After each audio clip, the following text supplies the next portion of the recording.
Good afternoon, everyone. If I can ask that you please get your seats, and then we'll get started. Cool. So first, just want to say welcome to everyone to the MWR Briefing in Joburg 2023. We hope that you find this afternoon insightful. So just before we start with the actual talks, you'll see that you can basically navigate to app.slido and enter that code. That will just take you to a website where you can post questions anonymously for the speakers. After they have presented their talk, you are also more than welcome to just actually ask the questions as well. So with that being said, I think we are going to kick it off. So first we have Connor, our head of mobile security, and he is going to talk a little bit about the forgotten attack surface of mobile systems and applications. So that being said, over to you, Connor.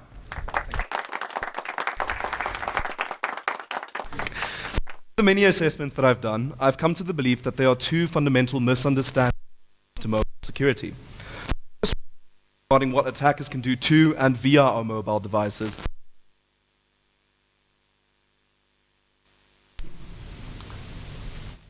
So the three different categories are mobile applications, where it's typically your app data and your user's information that's put at risk.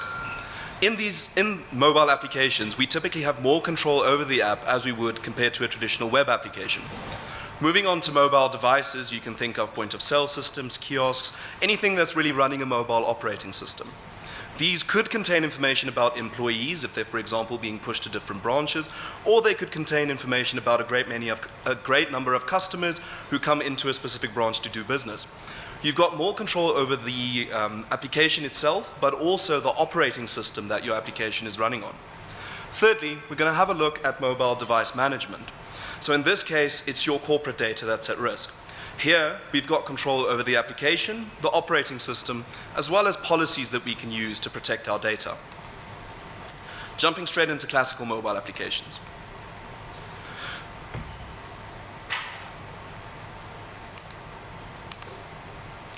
That was supposed to be a warning sign, but I guess we'll deal with this.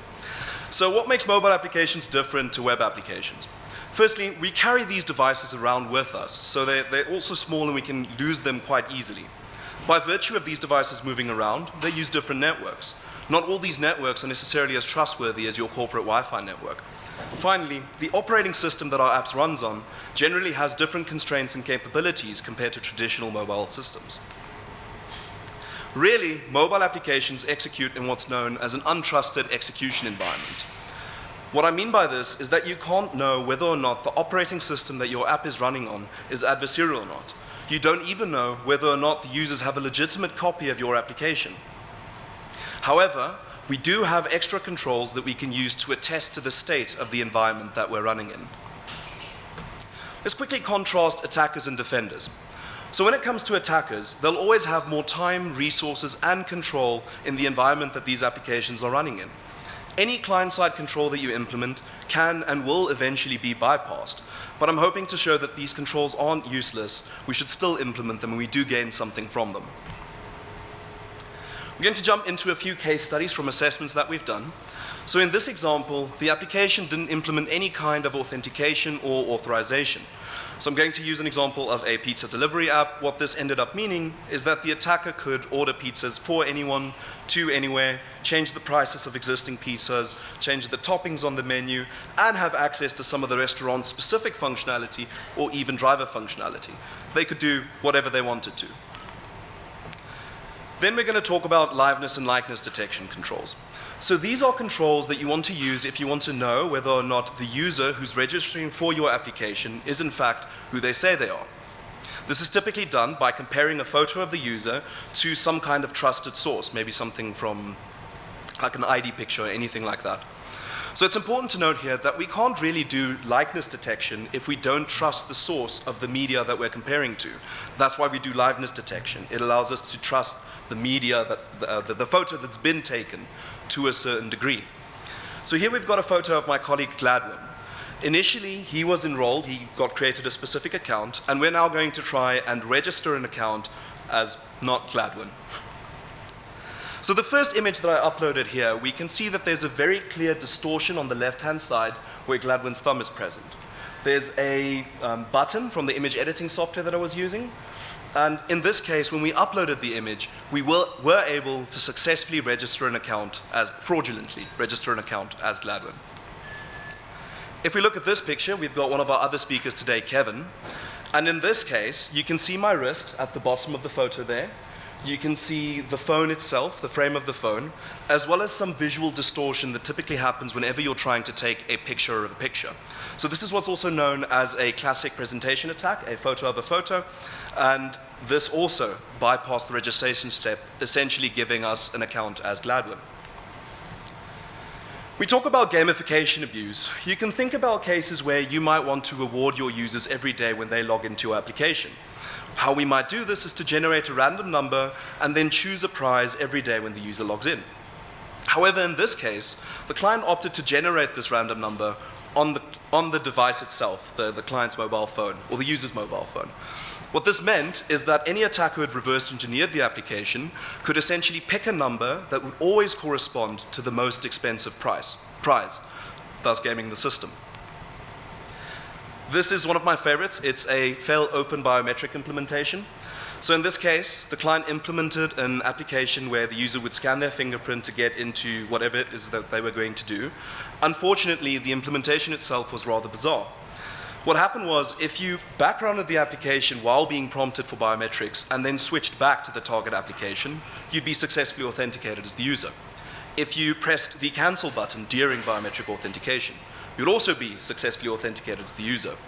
And finally, if you presented the incorrect fingerprint 3 times, you would be authenticated as the user.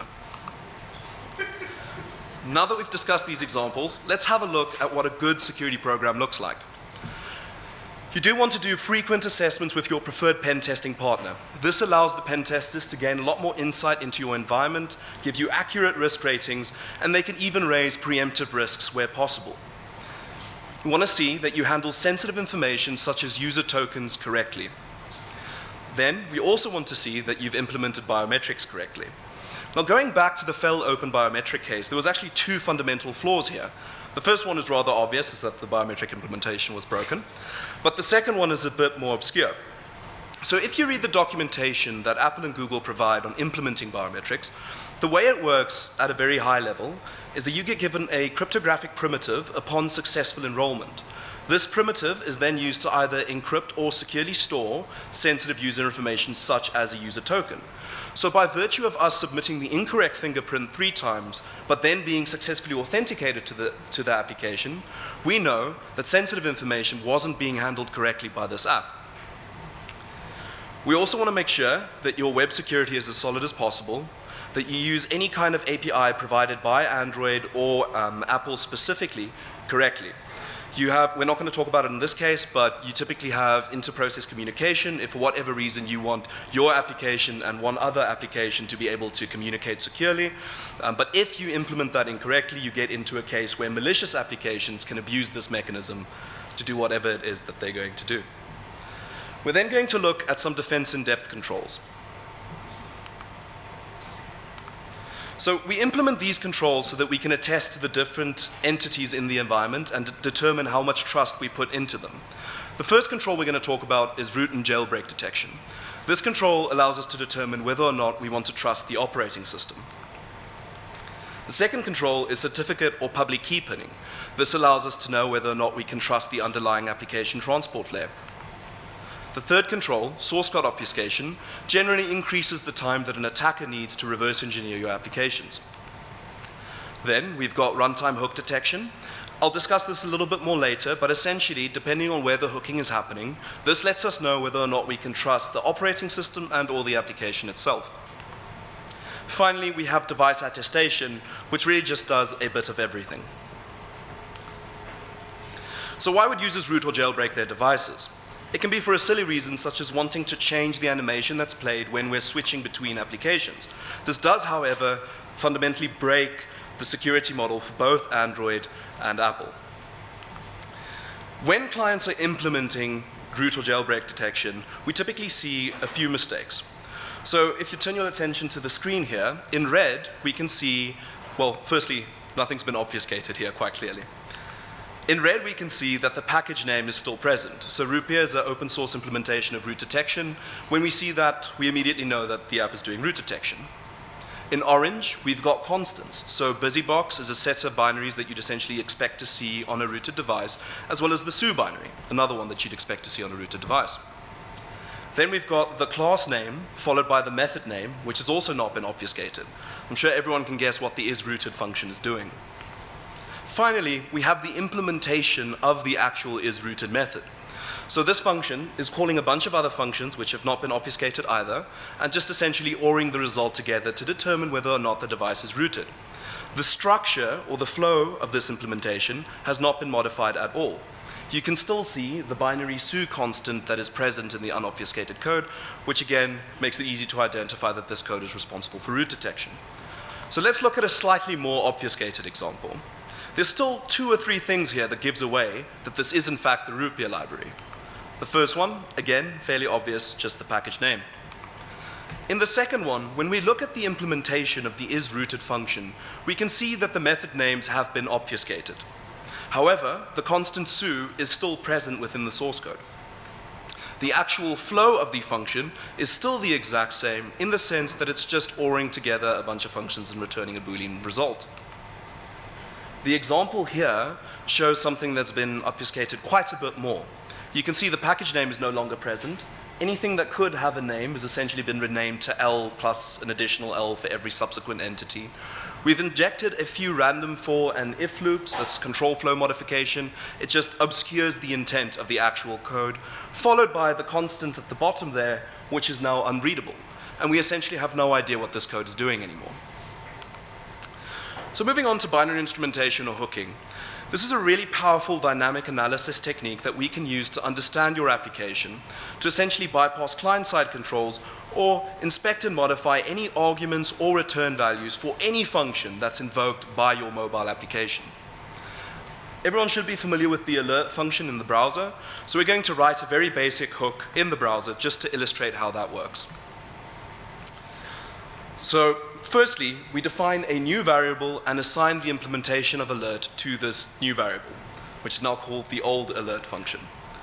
The next block of code redefines the alert function and introduces a new string to the parameter just titled MWR was here, colon. It then calls the old implementation of alert that we've saved and then returns. What will happen is any subsequent invocation of the alert function inside of your browser is going to show an alert that says MWR was here, followed by the intended parameter. So hook detection is almost never implemented, but it's actually not that difficult to implement. It's really important that you implement hook detection because if by implementing hook detection, you prevent me from using dynamic analysis techniques. If I have to first inspect your application to identify whatever hook detection mechanism you're doing, that forces me to use a static approach, which is very slow. So this is a very basic example of a hook detection mechanism written in Python. We open the application's memory map, and we check whether or not the string Frida, which is a very popular framework used to do binary instrumentation or hooking, appears in the memory map. If it does, we know that the process is being hooked. As you can see, it's literally 4 lines of code, very easy to implement. However, we can also implement a bypass using Frida. In this case, we declare a new variable, allocate some memory for it, and then assign the string dev_null to it. The rest of the code is instantiating a hook on the libc open function. So that's typically the function that will be invoked whenever a file is being opened. If the argument to open matches proc self maps, we instead replace it with our safe version, dev_null. So going back to the original code, what essentially happens is whenever this check is running, it replaces the file argument with dev_null, which when read, returns end of file immediately, and the subsequent check to see whether or not Frida appears in an empty string will always return false, thus bypassing the detection mechanism. So device attestation is a really powerful control you can implement. It allows us to check the application integrity as well as the device integrity. Android and Apple all have their own APIs to do this, and it's a really powerful technique for a few reasons. The first is these controls are implemented by Apple and Google again, so they'll typically have elevated permissions on the devices, which just means they can check for things that you can't. Secondly, it is a bit of a moving target for attackers since the controls are changed every now and then, which means I need to put in more effort whenever these controls are changed. Finally, this uses what's known as a trusted execution environment, so it's just a hardware isolation mechanism that has keys embedded in it. Now these keys can then be used to verify whether or not the bootloader is in a locked or an unlocked state, which in turn can be used to verify whether or not we're booting a legitimate version of Android. At a high level, how this works is whenever you have some kind of a sensitive action that your user wants to take, your application server generates a unique value or a nonce. It sends this to the app. Your app takes this value and sends it to the Integrity API to request an attestation. The Integrity API returns what's known as an opaque token, so it's encrypted and it's signed.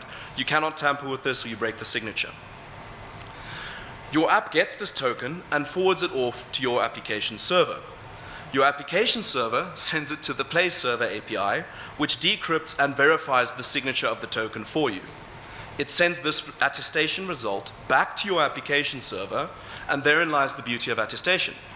You now can make a decision on your API whether or not we want to trust the device that's issued trust the device. If for whatever reason you maybe see that the device is rooted, you see that there's some hooking framework present, you can decide simply not to allow the sensitive action that the user has requested. So if we only implement one of these controls, it can still be easy to bypass, normally in a few minutes. If we implement two of these controls, like root detection and hook detection, it takes a bit longer. If we now implement all of these controls, it takes significantly longer for an attacker to get to a point where they can further reverse engineer our application. So we're essentially just raising the bar to entry. So I just want to reiterate here that all of these controls can and will eventually be bypassed, but you don't necessarily need to take the classic approach of just killing the application and not allowing your user to use the app. You could warn them that the device is somehow compromised. You could limit or restrict sensitive functionality. You definitely want to log whenever something like this happens, or you can take a combination of all of the above approaches. In the same way, where we have more controls that we can use to attest to the state of the environment, we also have more information about the environment. You can request the user's location. You can check which Wi-Fi network they're coming from. If this is a value that's typically unknown to you, then you can issue the device with a relevant trust score. What are the takeaways for this first section?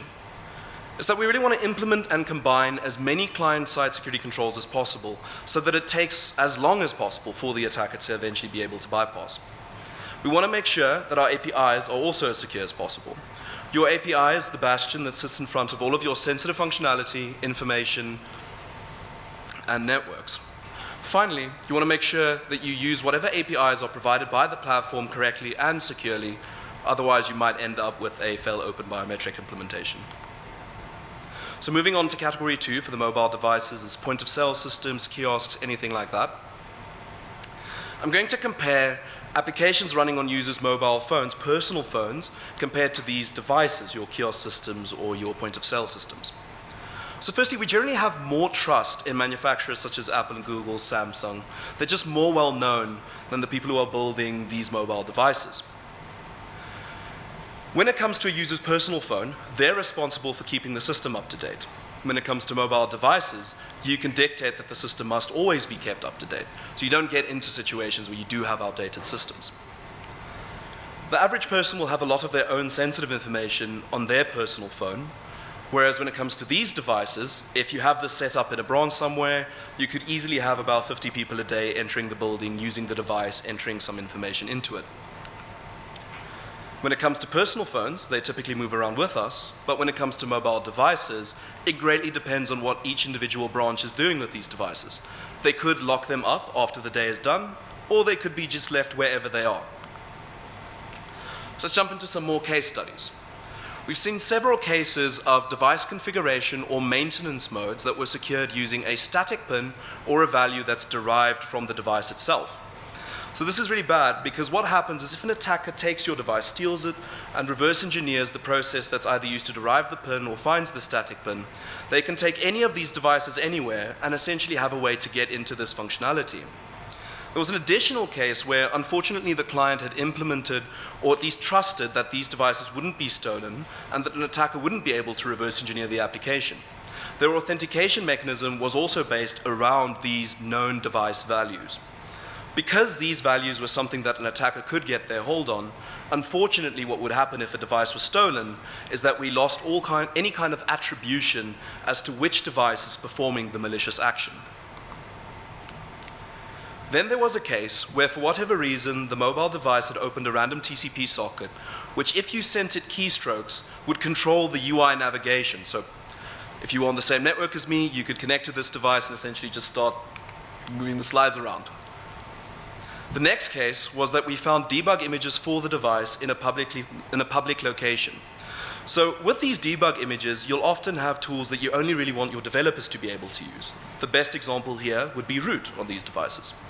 Because we were able to find a debug image, we could build specialized malware that would execute on the device with root permissions and exfiltrate whatever it was that that device was interacting with. So all of the controls that we discussed during the mobile application section is still applicable here. You can and should still implement all of these controls.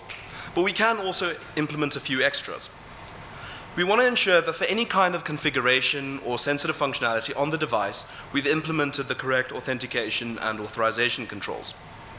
You can and should enforce that these devices are always kept up to date.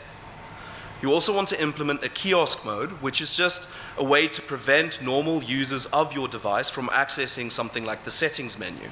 They're just restricted to the application that you want them to use. We can and should review all of the software that's pushed to these devices, as well as implement something known as OEM locking, which just prevents attackers from being able to flash custom firmware to the device. So what are the takeaways for this section? You can and should insist on minimal production images. The less software you have on these devices, the less software there is that you have to vet and ensure that nothing strange is happening. Again, you want to secure your API, one of the most important things. Make sure that the development artifacts are also secured, otherwise we might be able to get root on these devices. And then ensure that your developers code defensively. So the example there would be not to implement the device configuration screen using a static or a derived bin, just anything other than that really. Moving on to mobile device management. So when it comes to this category, just to recap, you typically have control over the applications, the operating system, as well as corporate policies. We can apply these policies to determine whether or not employees should be able to access specific information. We can install and update applications on the device, as well as use data protection features such as remote device wipe. It's important to note, however, that if you don't secure your MDM server, attackers have access to the exact same functionality. So I just want to quickly go over some of the policies that you can apply in these cases. You can require that any device that your employee uses, any of your employees use, must pass attestation. You can say that these devices must be up to date at all times. You can require that a strong lock screen credential, such as a passphrase, is required. This is very important because all of the security derived on Android and Apple devices typically come from your lock screen credential. If you're using a PIN such as 12345, that's not great. Then you can also have an application allow list. It's just important to remember that if you implement this, you need to have a process for your employees to request new applications be added to this list.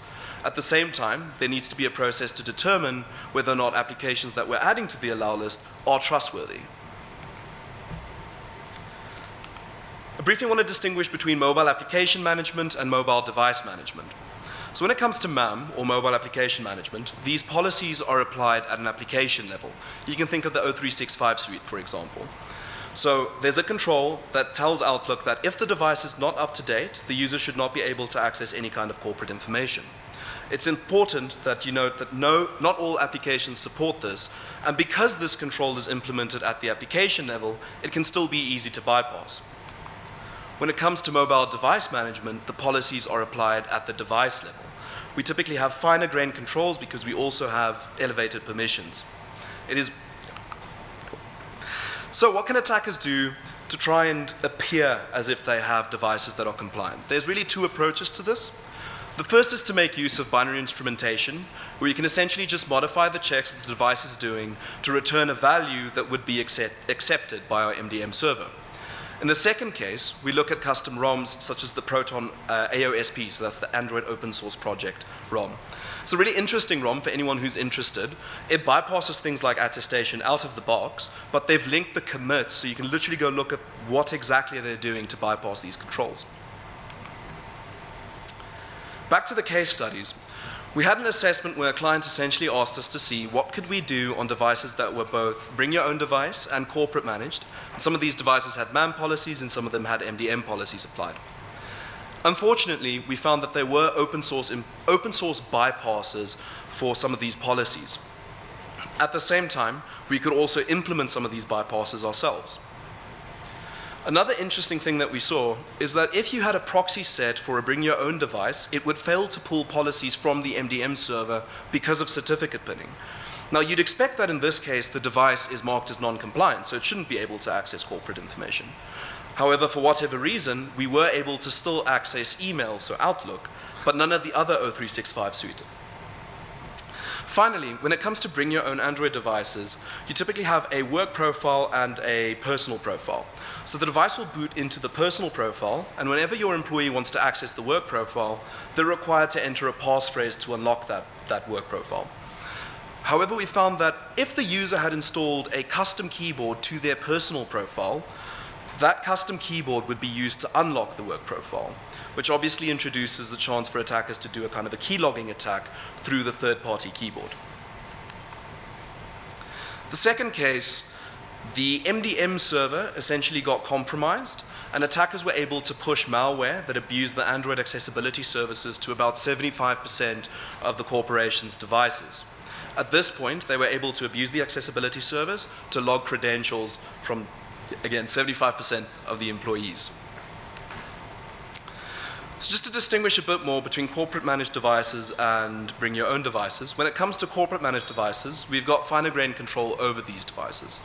It typically requires more planning, as you need to know what's going to happen if all of the devices no longer receive any kind of security updates. Then you also have controls such as DEP, or zero-touch enrollment, where your IT admin will hand a user a device, they take the device out of the box and boot it, and immediately policies are applied to the device and your information is secure. When it comes to bring your own device, you've got less control over these devices, but it also has its own set of complexities because you don't necessarily know what kind of hardware your employees are bringing into the business. It's typically cheaper than corporate managed devices, but it also has situations where it could be more appropriate. If you have contractors who you want them to use their devices, but you only want to give them access to emails, that could be a perfect case for bring your own device. The conclusion for this section is that you should prefer corporate managed devices where possible. You want to ensure that all of your devices have policies applied, and there's really no reason to allow users to use jailbroken or rooted devices. You can enforce that these devices are always kept up to date and that they make use of a strong lock screen credential. So the summary takeaways for this talk is that we want to have a reason to trust our mobile devices. And as we move through each of these categories, I hope you saw that we have more controls that we can apply that allows us to in turn put more trust into these devices. Keep in mind, client-side controls can be bypassed, and we really do want to secure our APIs for that reason. Finally, MAM and MDM policies are very useful, but they're by no means a silver bullet. You can, for example, stop a user from taking a screenshot on the device, but you can't stop them from whipping out another device and taking a photo of the phone. So just be aware that they're not a silver bullet. All right, thank you everyone. Any questions?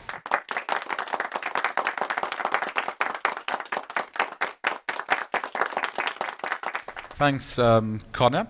So just a couple of questions online, and then we'll go across the room as well. So first one, any suggestions on implementing hook detection in a more robust manner?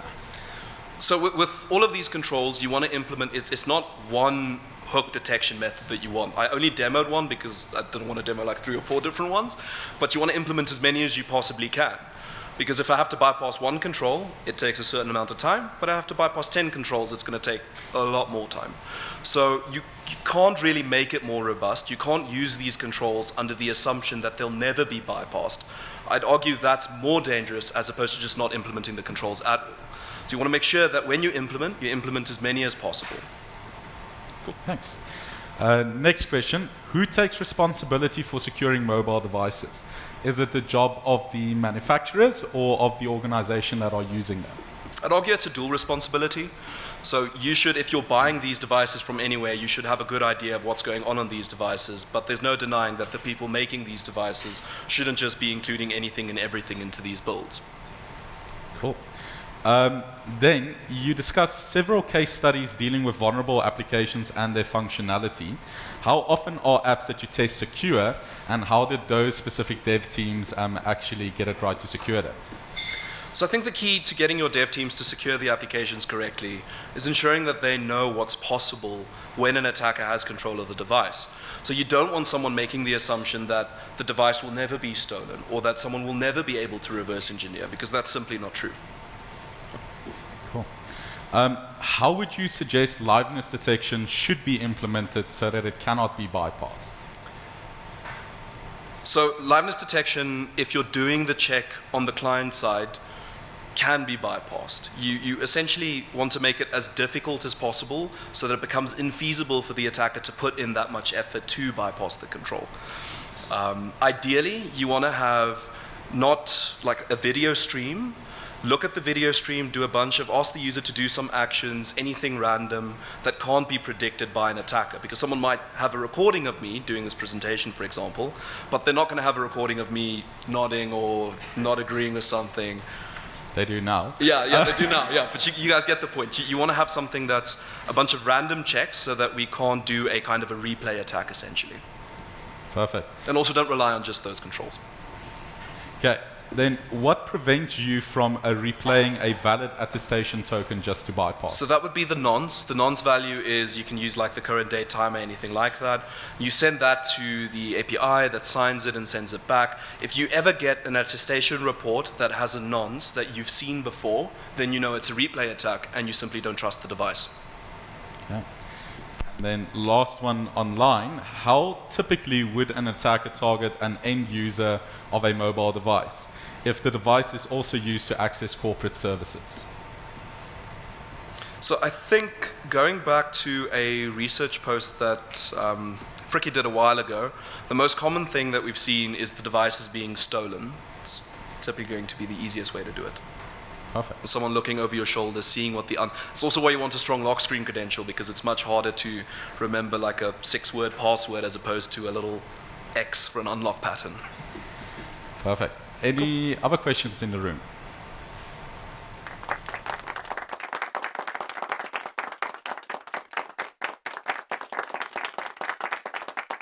Perfect. Now I just need to entertain everyone while Stephen gets mic'd up. I thought about dancing, but that's probably going to end very horrifically for me. So no, I think just going to use that mic. So that makes it much easier. So then I can just introduce Stephen to you all. So Stephen is one of our senior consultants involved in red teaming. Usually lives in a basement far off, other side of the office and everything. We see him once a month when we see him, and that's how it goes.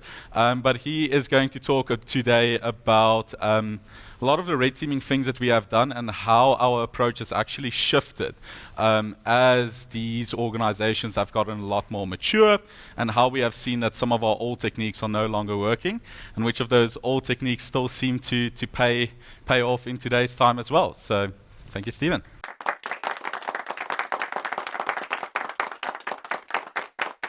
Okay, can you guys hear me okay? Yeah, so I'm going to talk today a bit about the evolution of red teaming.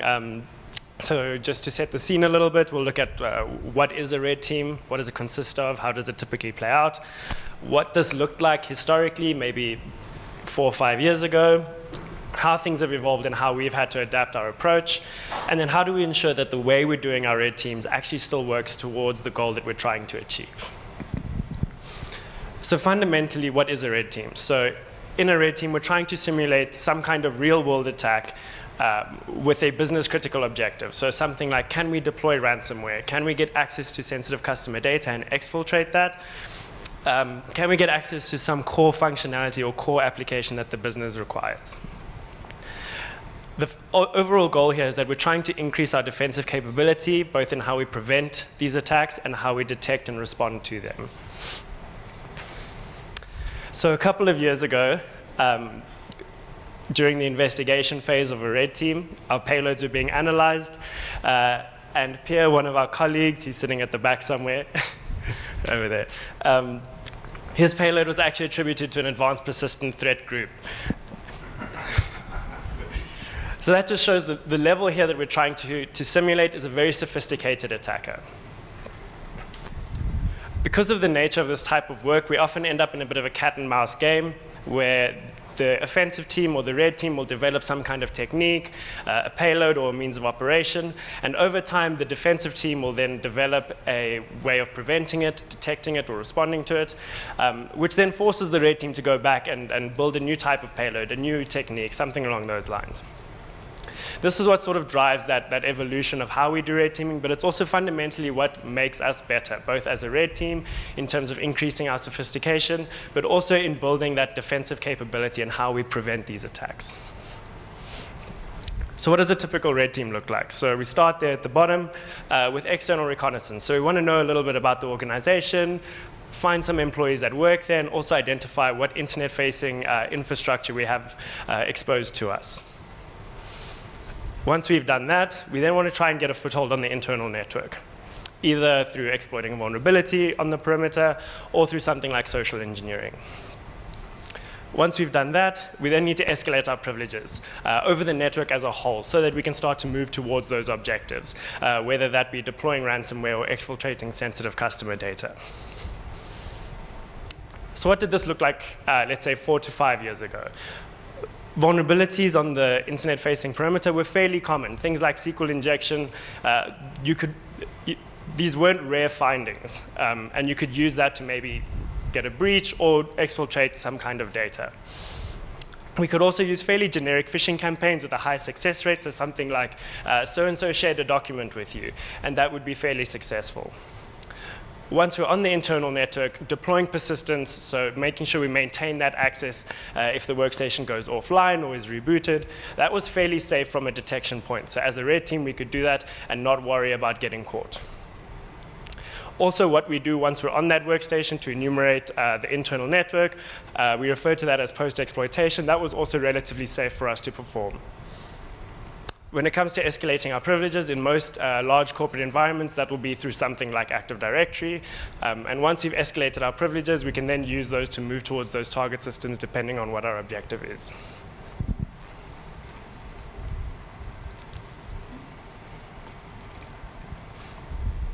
So what's changed since then? The first thing we'll point out is user awareness when it comes to social engineering is significantly better.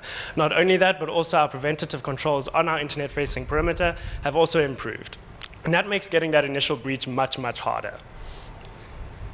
The second thing is that our security products, in terms of the techniques that they're able to detect and prevent, are also a lot better. And then finally, we've seen a big investment into custom detection for some of that post-exploitation activity once the attacker is on the network. So how have we had to change our techniques to adapt to this? In the first case of user awareness being better, we've had to obviously change our phishing tactics. So how we try and coerce a user into clicking a link or opening an attachment.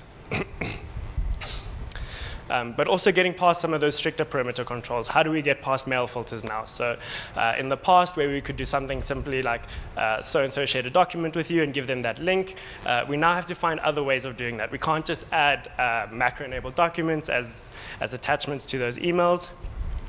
We also need to change the types of campaigns. Try and make them a bit more targeted to that user specifically, and maybe find other ways of delivering that payload. In terms of that security products have gotten better, one of the big changes we've had to make is avoiding execution on managed devices. So here we're referring to a managed device as a corporate device that has all the defensive tooling installed. So EDR, AV, all of that, and it's managed by the SOC. So instead of executing our malicious tooling on that managed device, we're rather going to use that as a network proxy. So run our tooling on the attacker machine and simply forward the traffic through the compromised machine. This works with a lot of modern tooling, so things like Bloodhound, Rubius, but also with a lot of the built-in Microsoft tooling for Active Directory. So when it comes to the custom detection improvements that we've seen, the big change we've had to make there is just simply limiting the amount of enumeration we do. So once we're on the network, instead of just running something like Bloodhound, we have to reduce that enumeration significantly and rather do very targeted queries to find just specific bits of information that we need. One good example here is we've seen an improvement in the past where we could do something like credential harvesting to retrieve credentials from memory. We can't really do that anymore. That's very likely to trigger an alert. So in this case, we'd opt for something more like keylogging to obtain those credentials, which can be a bit slower, because now we have to wait for the user to enter those credentials. But we can also get a little creative. Once we've got our keylogger running, let's say the user's already been authenticated to that target system, we can just terminate their connection and force them to re-authenticate.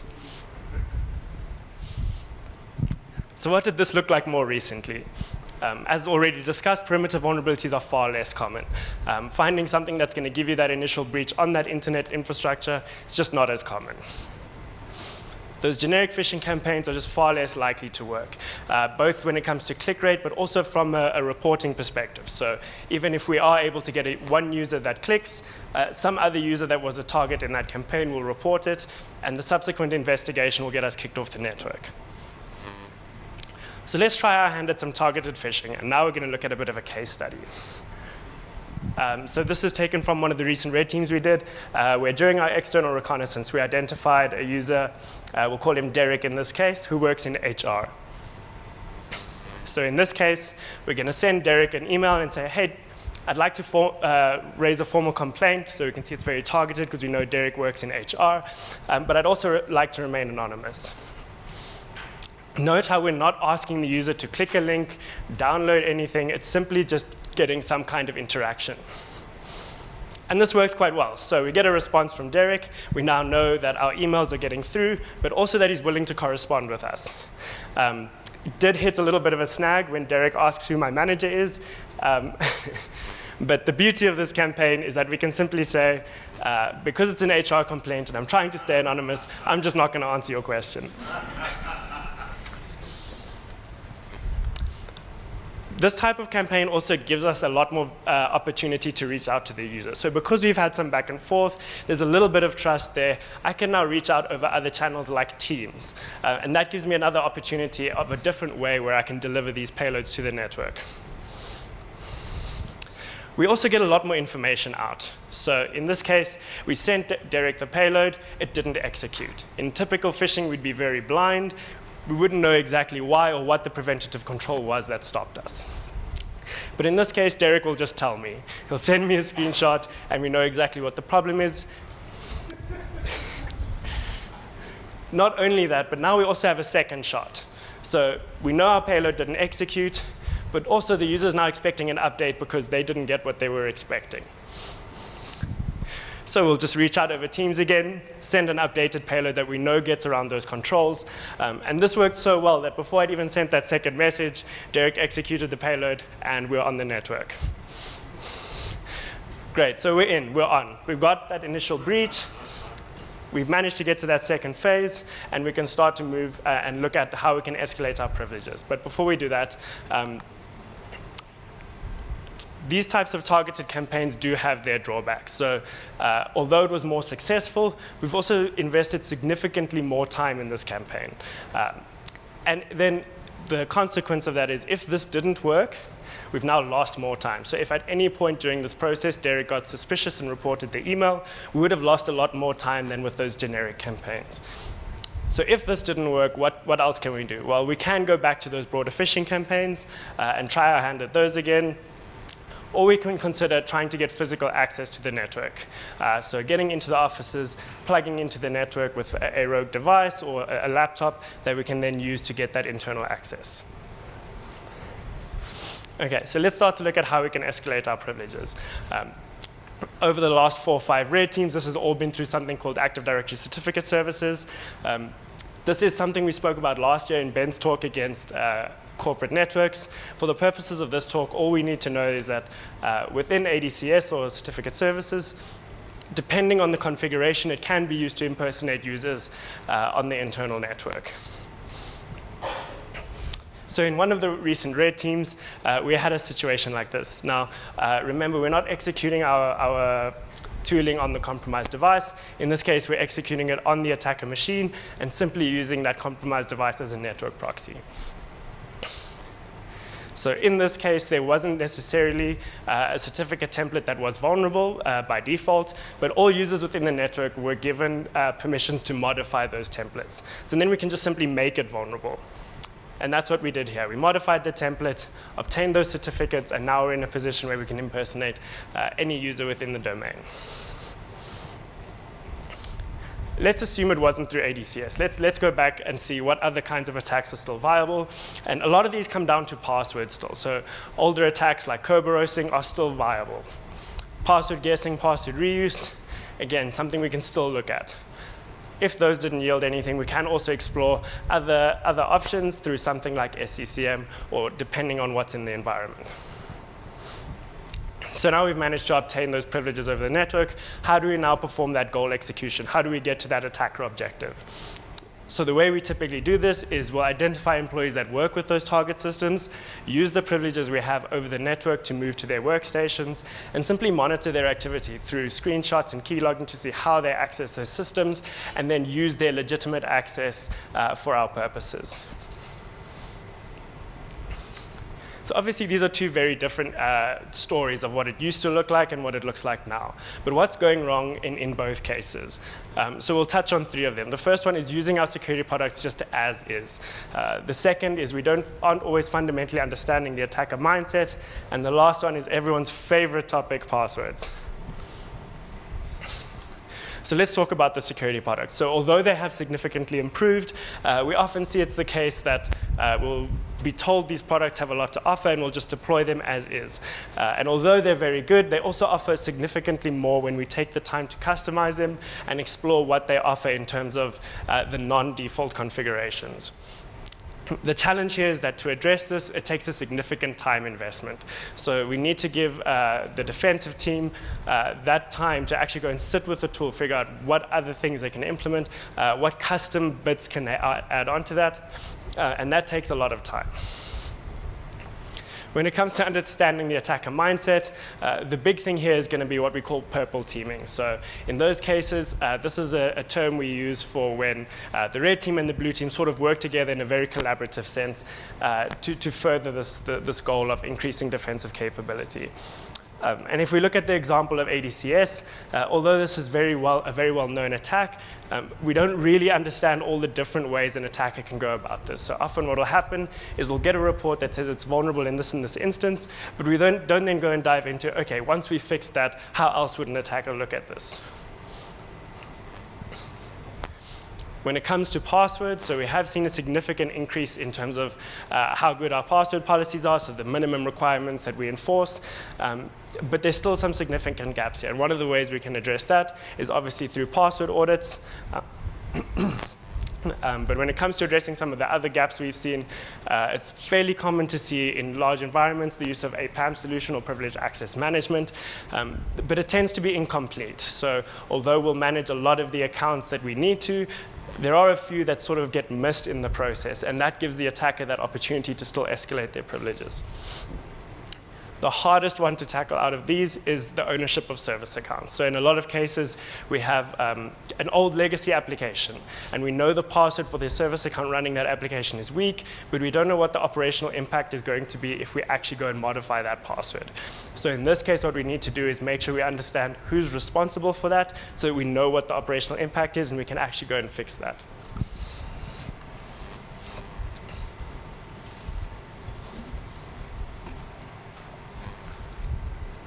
So let's look at a new approach. How can we make sure that the way we're conducting our red teams is actually furthering us or getting us closer to that goal of increasing our defensive capability as best as possible?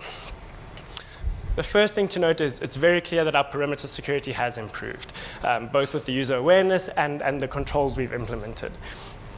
And this sort of results in taking significantly longer to get that initial breach. So where in the past we were maybe spending about 10 to 20% of our allocated time on that initial breach, we're now spending closer to 30, 40%. And that significantly limits our insights because we have less time on the actual network. It's also good to point out that phishing in a red team cannot simulate the real world perfectly. And that's simply because we're trying to simulate sophisticated attackers in a limited time frame where real world attackers aren't bound by that.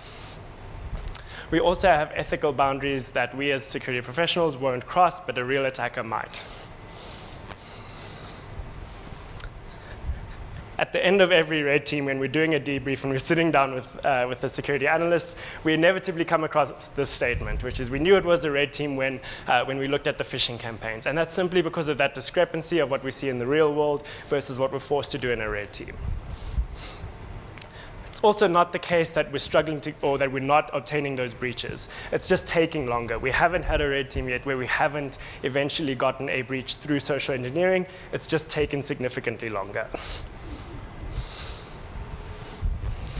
So what's the new approach? We have to fundamentally remember that the ultimate goal we're trying to achieve is to increase that preventative capability. We need to increase collaboration between these two teams. So in a red team setting, we're often keeping these two teams very separate. But when we bring them together and we allow the two teams to sit together and understand these attacks and what controls we can actually implement to combat them, that's where we see the most improvement. We also need to try and make sure that we can force ourselves to cover new ground. Because it's a time-limited assessment in a very goal-oriented manner, we tend to follow similar paths if we repeat the engagement year on year. So how can we do that? So we have a term called assumed breach red teams. So in this case, we either time box or eliminate that initial phase of trying to get the breach, and we just provide the red team with initial access.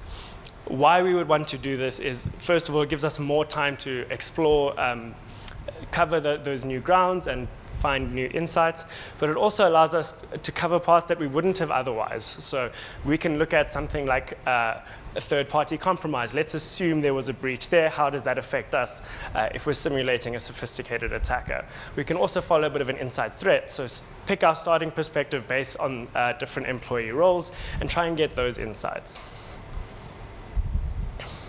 So in summary, our security landscape continues to change. Our perimeter security is significantly better than it was 5 years ago, and the approach that worked then simply won't work or give us the same level of insights as it does now. We need to make sure that we're investing that time very deliberately so that we're working as best we can towards that goal of increasing our preventative capability within these assessments. Thank you.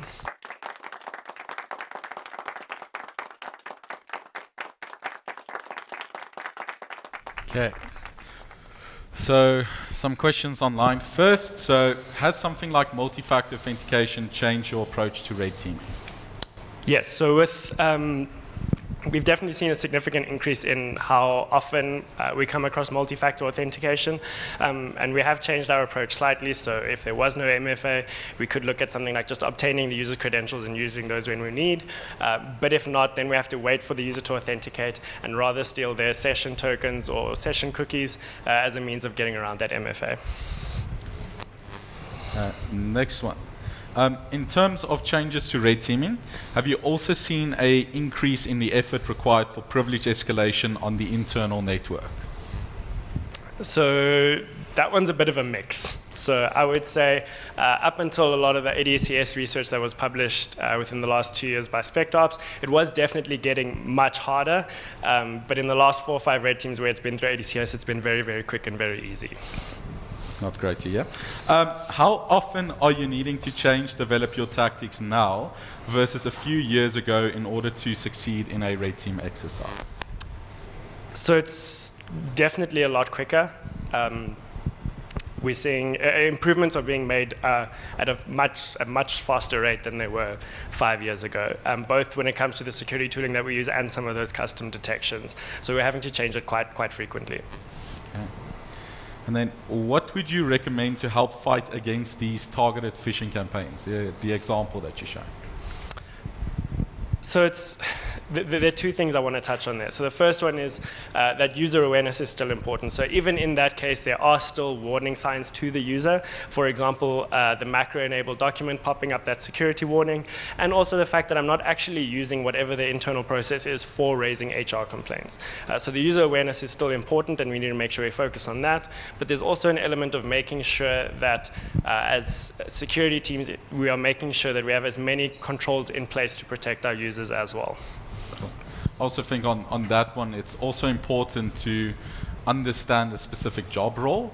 So for example, if it's an employee in human resources, they are more likely, I think, to try and interact with these types of cases. So maybe a little bit more awareness training around how to safely deal with those cases. So I remember last time you mentioned as well something like an employee number can be something that can be used as well to verify the person. And I feel still there's some anonymous portion to the complaint then as well.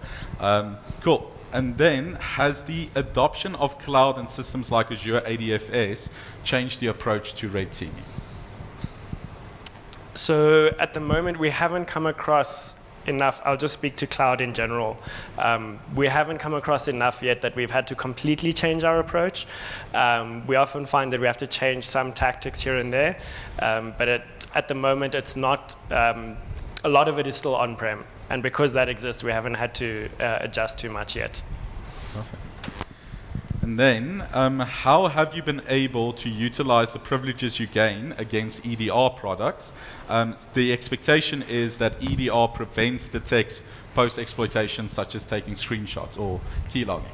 Yeah, so using those privileges, what we can sometimes do is actually just go after the products themselves. So go after security analysts, get access to those dashboards, and use those tools in an offensive manner as well. Okay. And then what is better, a service account with a good password only known by 2 staff members, or having a service account onboarded to a PAM solution to be vaulted? Definitely the second one. Okay.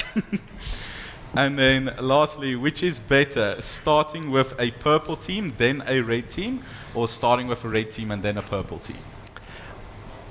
Very good question. So it'll depend on where you are in terms of cyber maturity, but also in terms of what's the ultimate goal you're trying to achieve. So often when it comes to more traditional red teaming, where you keep those 2 teams separate, the goal is to simulate that attack as real world as possible, which we sort of lose a little bit in purple teaming. But when it comes to purple teaming, the benefit there is that we get a lot more out in terms of the prevention and detection capability. So it'll sort of depend on what your case is. I would opt for more purple teams initially so that you can build up that capability before you do a full-scale red team. Thank you. Any other questions around the room? Yes. There first. Yeah. Given the improvements in terms of capability, that awareness and everything else, the tools, is there a future for red teaming? Very much so. So it's still going to have to continue to evolve, and it'll have to evolve at a quicker and quicker rate. As long as it's continuing to evolve, there will always be a future for it, because we have to try and understand how real-world attackers are targeting our networks and how we can prevent that. So it will be, it'll just look a little different in a couple of years' time.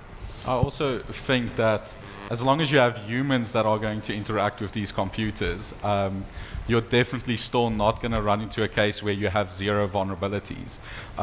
Because it's definitely going to be that human element that still opens up the opportunity for something to be broken or something to be vulnerable that can be attacked. Now that you mentioned human aspects, with AI, Do you mean in terms of how we actually perform it, so automating a lot of that? So we've seen a lot of, I'd say it's still fairly new, but it is something that's starting to come up quite a bit. I'd say it's too new to make any definitive conclusions, but it's definitely inevitable. I think from my side with that one, so with things like machine learning, if it's used for the appropriate goal. So, for example, I think where something like machine learning shines is trying to make sense of an incredible, significant amount of data. And currently, you're sitting with analysts that have to write some custom queries and those type of things themselves to pull out that enriched data. So a place where something like machine learning can definitely help to at least make the blue teams better is in the sense of making sense of that data and alerting on specific anomalies that are seen in that data. The unfortunate thing is that anything that has been developed by a machine doesn't necessarily take all of the context into consideration. So you're definitely not going to have the human be removed from the situation, but hopefully it empowers them to work through a lot more information in a sensible manner. Then, Christy. What was the HR complaint? Speaking of AI, so we did end up using ChatGPT for the actual complaint.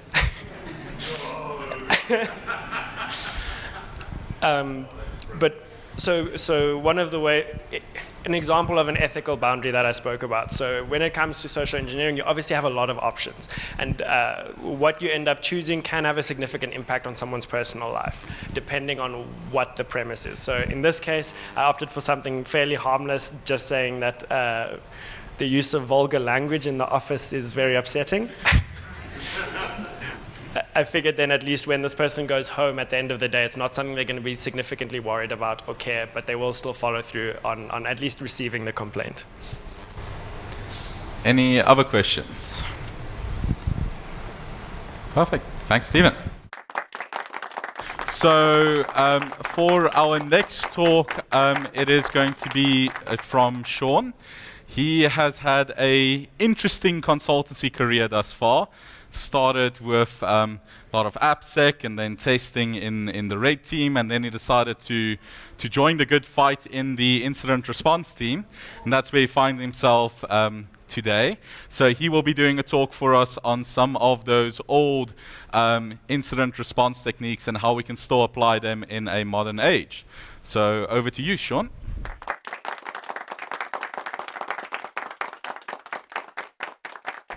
Hello, everybody. For those of you who do not know me, my name is Sean. As Tinus mentioned, I have had a bit of a journey in the consultancy. So initially, I worked in the network security space. That was where I found my passion. And then I moved into the red team space to try and explore how that network security approach would apply.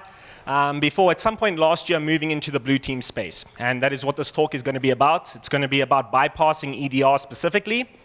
I think it's important to note that having the attacker mindset and the defensive mindset is a very good thing to have. As Stephen mentioned, purple teaming is the ultimate dream, where we collaborate and we come up with the best possible solutions to defend against active attackers. And hopefully in this talk, I'm going to teach you guys something about that approach so you yourselves can become purple teamers. Cool, so quick agenda. The first thing I'm going to tackle is a bit of a history with regards to the blue team and how we approach cybersecurity. The second part is me just giving you additional information that you can use during the technical part of this talk. And then the third part, which is the exciting part, is where we try and go invisible. We try and bypass the EDR solutions in very trivial ways. Cool. So way back, the dawn of time in terms of cybersecurity, we have these beautiful products. So these are antivirus solutions. On the left, we have Norton. On the right, we have Avast. They look a little bit better these days. They have better looking UIs, but they perform the same function. And what they do is somebody will execute content on a system. It will be passed to the antivirus solution, where they will try and determine whether that content is malicious or not. So back then, obviously, these were deployed to households. They were deployed to businesses as well. And this was the only tool that really existed back then. So if you could, as an attacker, get past these solutions, you were pretty much home free because there was nothing else catching you. So the way in which these AV products work is each of the vendors will have a database of known malicious content. They will then execute the programs in a sandbox. They will compare it to that database of known malicious content, and then they will determine whether it is malicious or not and take action based on that. So we can kind of see it as a gate, and if you know that there is no fence or wall next to the gate, as an attacker, you can simply just walk around it.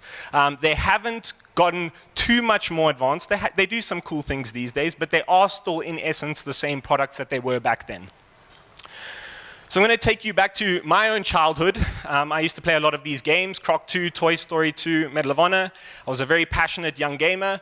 And we had a paid-for Norton subscription. My dad was a proud owner of Norton. And one day my brother decided to come home and try and save my dad a little bit of money. And he had a free version of Avast on a flash drive, which he plugged in and installed. And it worked initially for about 3 minutes. It detected 1 or 2 things, and we were like, we're finally getting some value for money because we're not paying for this at all.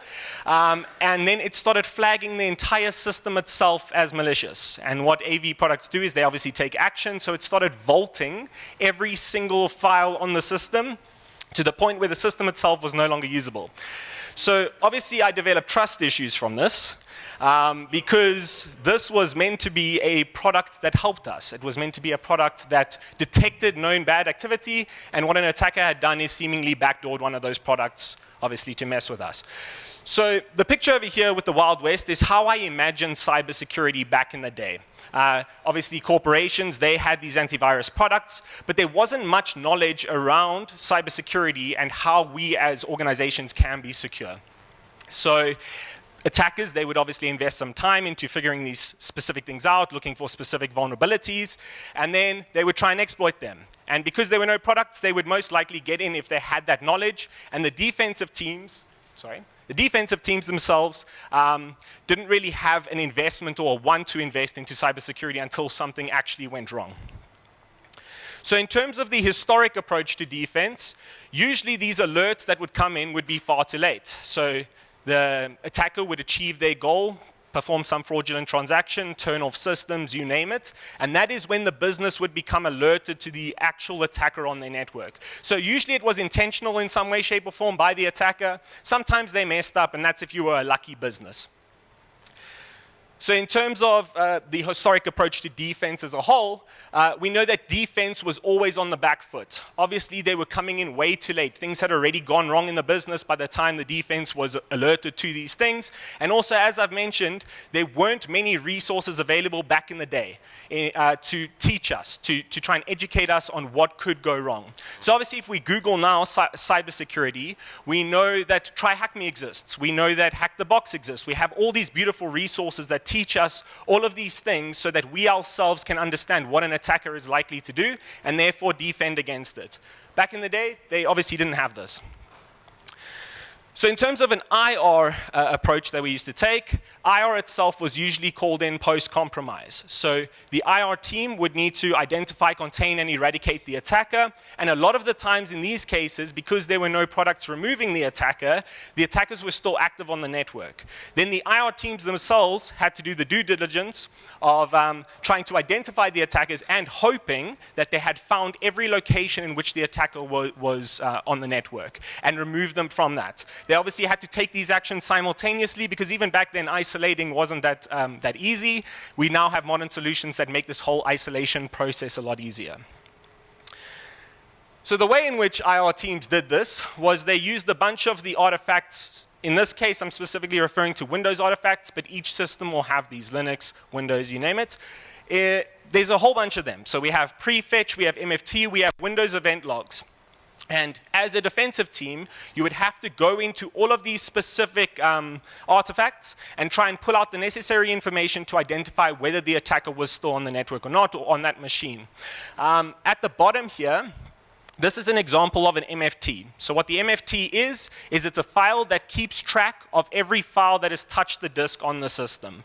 So you won't be able to see it from where you are, and I'm glad you can't, because what it looks like is hieroglyphics. It is a bunch of gibberish that us as humans cannot read, and therefore, in order to make use of it, we need to parse this. So using a tool that was created to parse these files, we can see that I parsed an MFT file and it took 14 seconds. This MFT file was on a fresh install of Windows, so I hadn't even added any additional files except for this parser itself, and it already took 14 seconds to parse all that information. So you can imagine if you're working in an estate with thousands of different hosts that have been active for ages, this parsing for just the single artifact is quite a slow and tedious process, and you obviously have to go into the host to retrieve those files as well.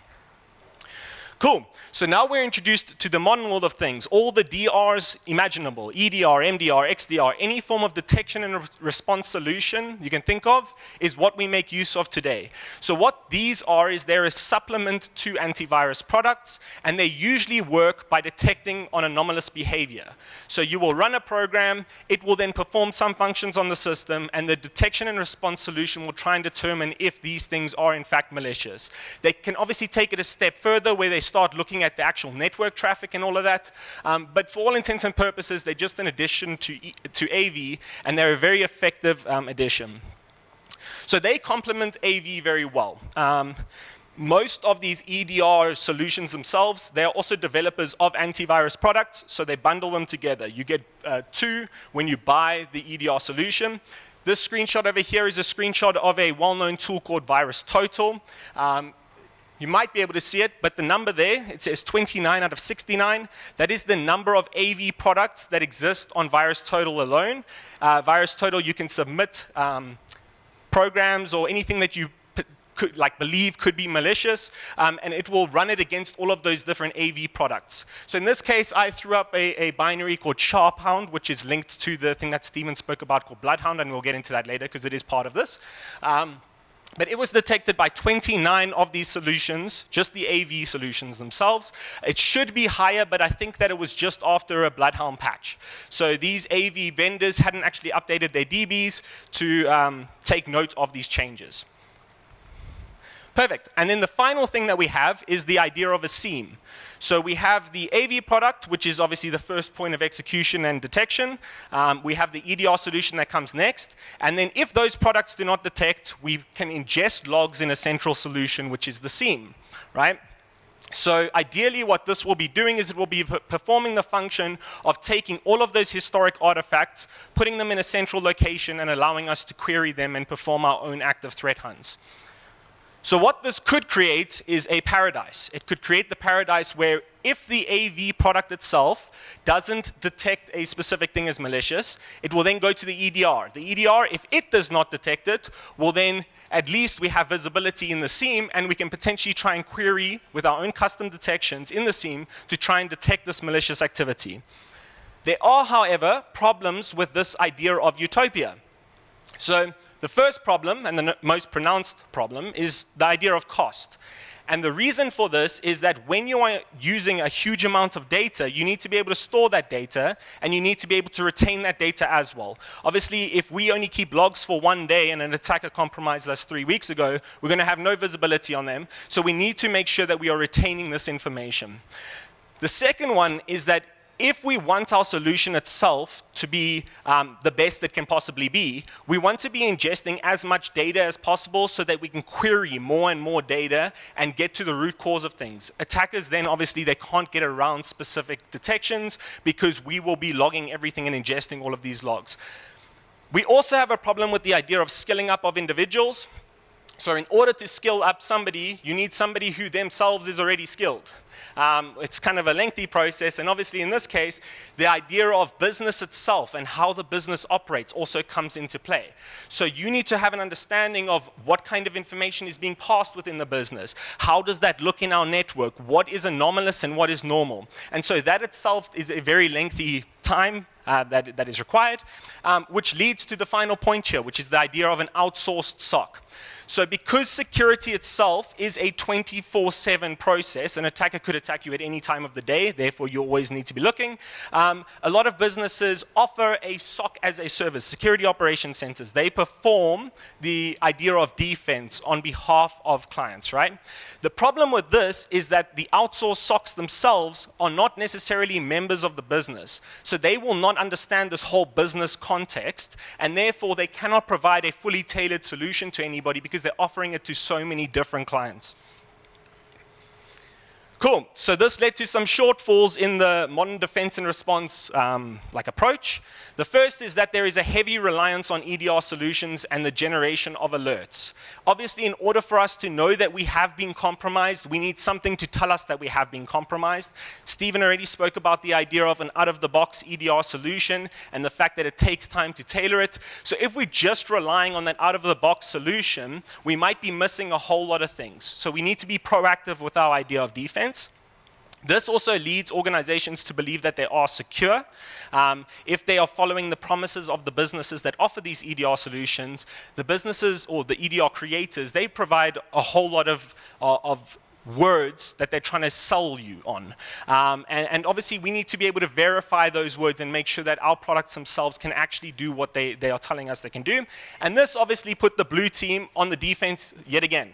We always are on the back foot. Even when we thought we were making inroads, and we were, and we are, we're still kind of on the back foot because it takes a bit of a mess up by an attacker or the attacker to not have the knowledge that they're required to get past these solutions. So this led us to the tendency to just sit and wait. We're obviously going to wait for those alerts to come in. And in a lot of the cases, because we ourselves are not educated in attacker techniques, we can't really be proactive with it. We need to understand what it is we're looking for, what is likely to happen. And that just leads to us being this baby. Perfect. So something that we need to understand is the idea of these EDR solutions and what kind of information they provide to us. So in the screenshot here, this is Microsoft's Defender for Endpoint. This is Microsoft's EDR platform.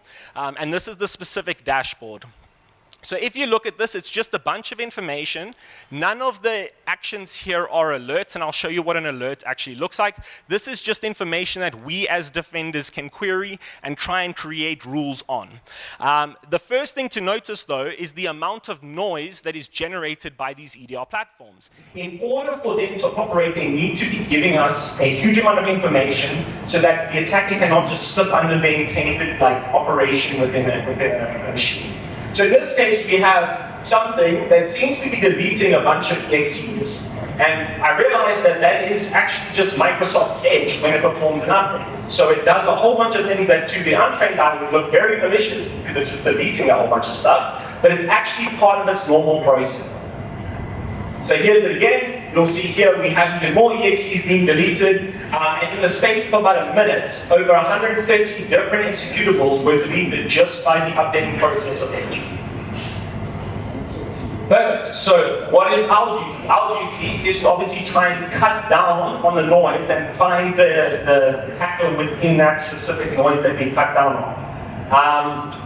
Something important to note is that we can only be as effective as the red team that we work with. We need to be, as blue teams, working with red teams so that we know what to look for. The other thing that is very important is we need to know the shortfalls of our own products. If we understand what the shortfalls are, we can try and cater for them in different ways. Perfect. So 3 final things before we jump into the nitty-gritty. The first is the origin of this research. So we were performing our own internal version of an attack detection. We wanted our own controls to be increased. We wanted to see what we could see. We were trying to figure out what our own shortfalls were within our EDR products. And so we performed this assessment. And when Stephen was performing this assessment, some of the attacks that we thought were well documented were going completely under the radar. And when I say that, I mean they weren't even showing up in the EDR dashboard, and therefore we couldn't even query for them. They should have been appearing, but they weren't. So this led to a few questions. The first one was, am I the one that's lacking the knowledge to be able to detect on these items? I mean, that's obviously a very good first question, because then I can go and try and learn stuff and come back and see if I can apply it. But in this case, I couldn't, because the EDR dashboard itself wouldn't allow me to. The second question that came up from this is, are all the logs in a Windows system ingested into an EDR's dashboard? So if I go in and enable some specific event logs, will I be able to see them in the dashboard? The third and final question that I had was, do products that promise enhancing of logs, do they get ingested into the EDR dashboards as well? So an example over here is the idea of Sysmon. If I make use of Sysmon to enhance my logs and give me more information so I can perform more actions on them, will I be able to see them in that dashboard? Something else that's important is just to briefly understand a very complicated thing, which is event tracing for Windows. So the way I see event tracing for Windows is a big black hole. And every product or every program in Windows will push information into this big black hole, where it is then pulled out by the relevant logging things or the different applications, and it makes use of the information at once. All of the other information is just kind of discarded. So you can see it as a recycling plant. The recycling plant receives a whole bunch of information, that is our black hole. We then pull out the plastic bottles, which are the logs and bits of information that we actually want out of this pipe, and then we discard the rest into the dump. All of that information can sit there in the ETW pipe for a while, but at some point it is just going to disappear into the ether. The final bit of the important notes before we really dive in is the idea of AMSI. So AMSI is a product created by Microsoft. They created it as an addition to ABs that would specifically work on scripting languages. So it works on VBS, it works on VBA, it works on PowerShell. I'm obviously going to be talking about it in PowerShell, as you can see that next bullet point, but it applies to all of these scripting languages. And the way in which it works is it does some keyword searching.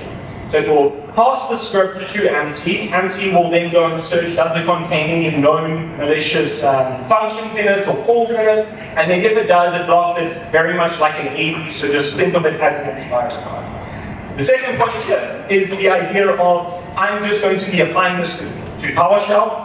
That is because in our internal attack detection capability assessment, we were working specifically with PowerShell. That's where this research kind of started. But it can apply to anything. And as you'll see, we are focusing on how EDRs interpret their information. So it would apply to any type of execution within an environment. And the final point is that it is focused on Microsoft's EDR platform. However, because of the way in which EDR programs most likely work, it will apply to all of them. As we'll find out, they all need to make use of ETW, and so they will take the exact same approach to trying to retrieve that information.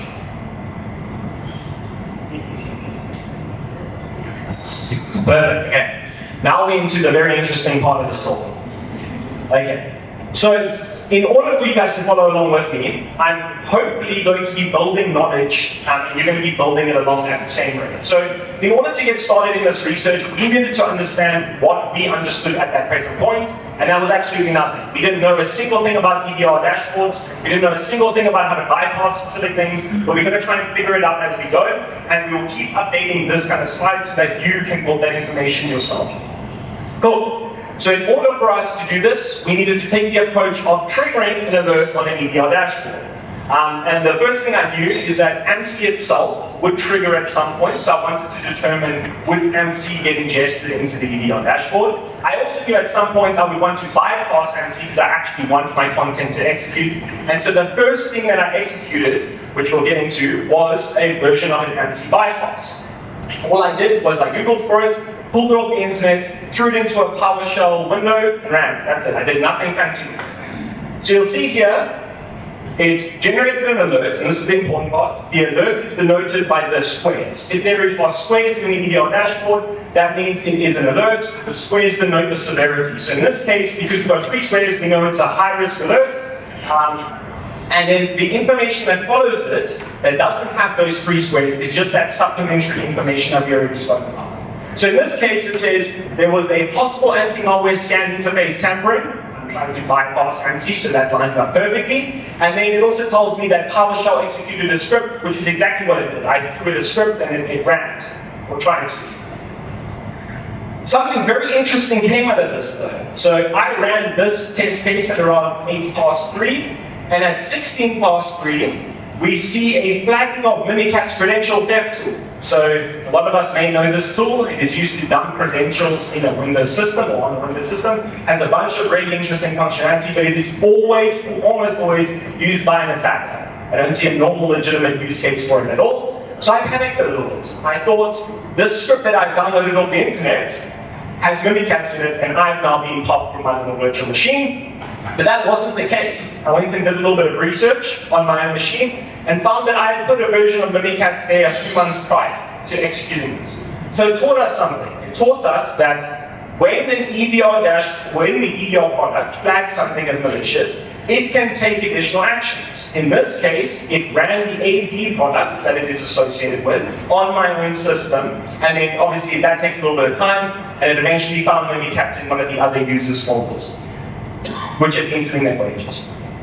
So that is our knowledge. That's what we're going to put in. We're going to say, cool, we know that AMSI alerts themselves do get ingested into the EDR dashboards, and we also know that alerts themselves can lead to additional actions.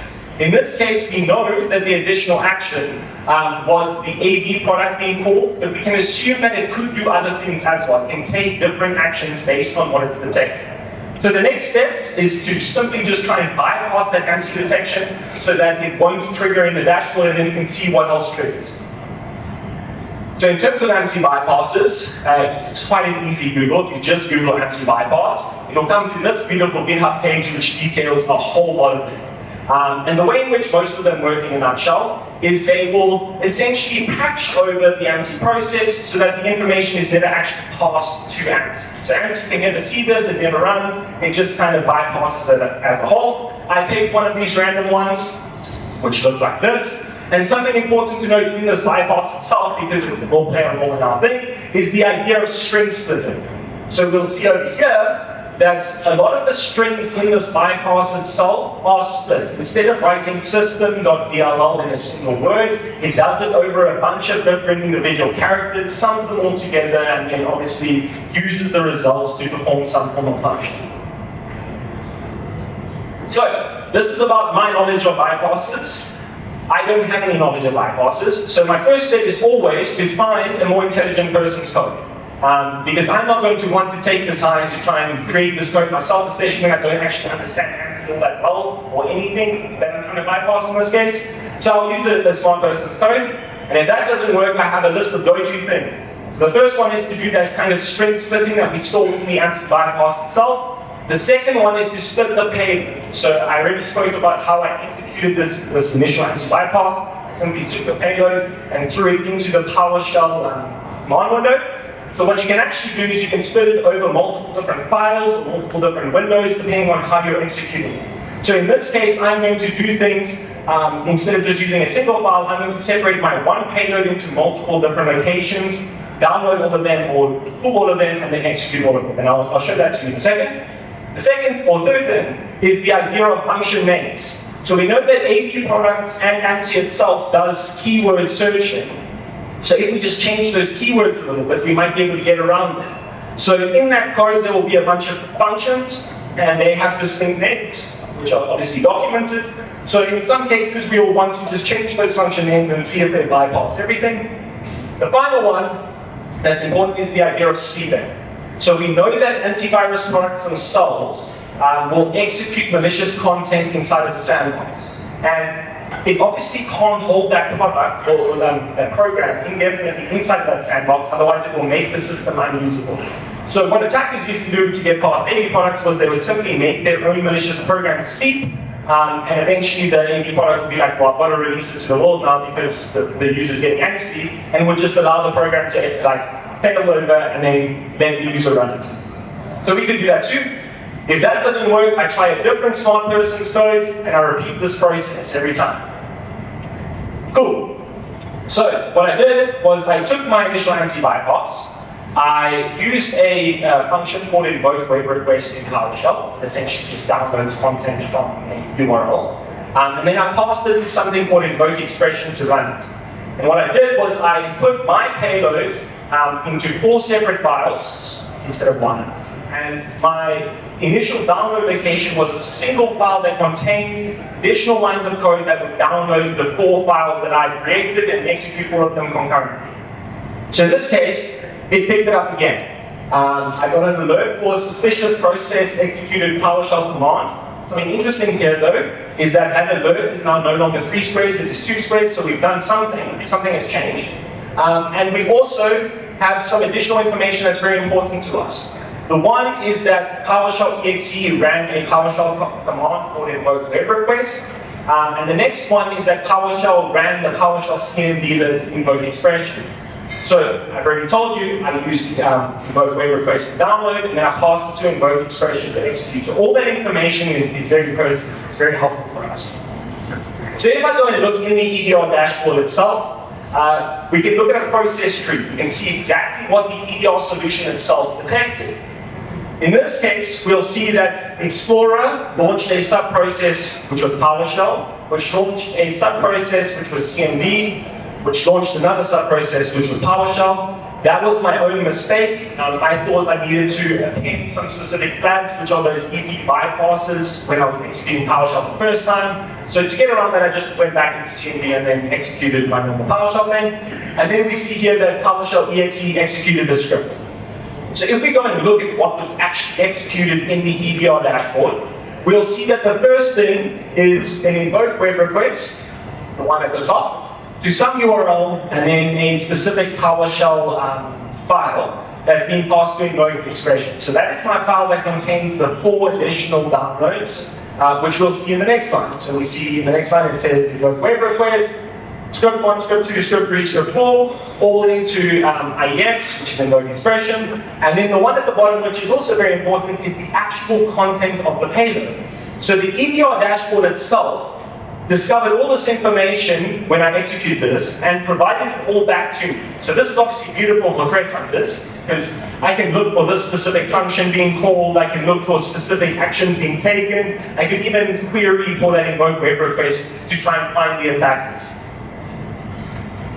Something that is very interesting here, because the first thing we did was we obviously triggered ANSI, then we tried to bypass ANSI. The only mention of ANSI in the information that was provided back to us for this execution was that PowerShell exe process contains suspicious patterns. But as we see, there's no actual alert. That is just supplementary information, so it tells us that we did in fact bypass ANSI. Cool, so we have some new knowledge. We know that we can bypass ANSI to some degree with what we use. We also know that the first points of detection after the original alert were invoke web request, because it picked that up, and it picked up the invoke expression. So our next steps are to try and find the alternative functions based on our knowledge of bypasses. So I'm going to start specifically with the invoke web request. I used something in this case which is download string. It performs the exact same function as invoke web request, just in a different manner. I think it doesn't actually download the file, it just kind of passes it to invoke expression directly. So it's less opportunity for the solution itself to detect it. And then we see something very interesting. We see that when I run it, just by simply changing that invoke web request to download string, we are no longer generating an alert. So I haven't done anything. I've just simply changed one function name, and all we're getting is some form of supplementary information. The first bit is it tells us that PowerShell was launched by CMD. Obviously, I already explained my nice little process tree and why I launched it through CMD. And then we see that the only information that is actually returned is that at some point, it called invoke expression. Now, it doesn't give us any more information, so now we don't have the ability to go and query for those specific functions. We don't actually see what was executed. We just know that at some point, the invoke expression was called by this PowerShell command. Cool, so now we're approaching invisibility just by doing very simple things.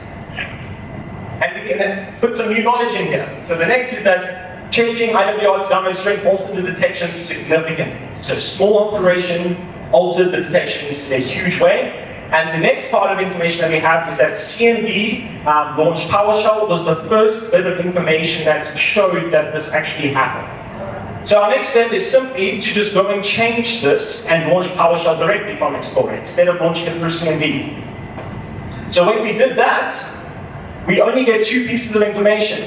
The first is that the user on Martin, which is the user I'll drop into, launched a PowerShell exe process. And then the second part is the idea of bit API used to capture screenshots. That was a minute later. And what that screenshot was just me taking a screenshot showing that I'd actually executed the ANSI bypass in my PowerShell terminal window, and then it executed successfully. On the corner there it says true, true. It did in fact bypass ANSI, didn't trigger anything in the EDR solution, and therefore we can't actually query it. We wouldn't be able to see this information or what was executed on the system through the EDR dashboard.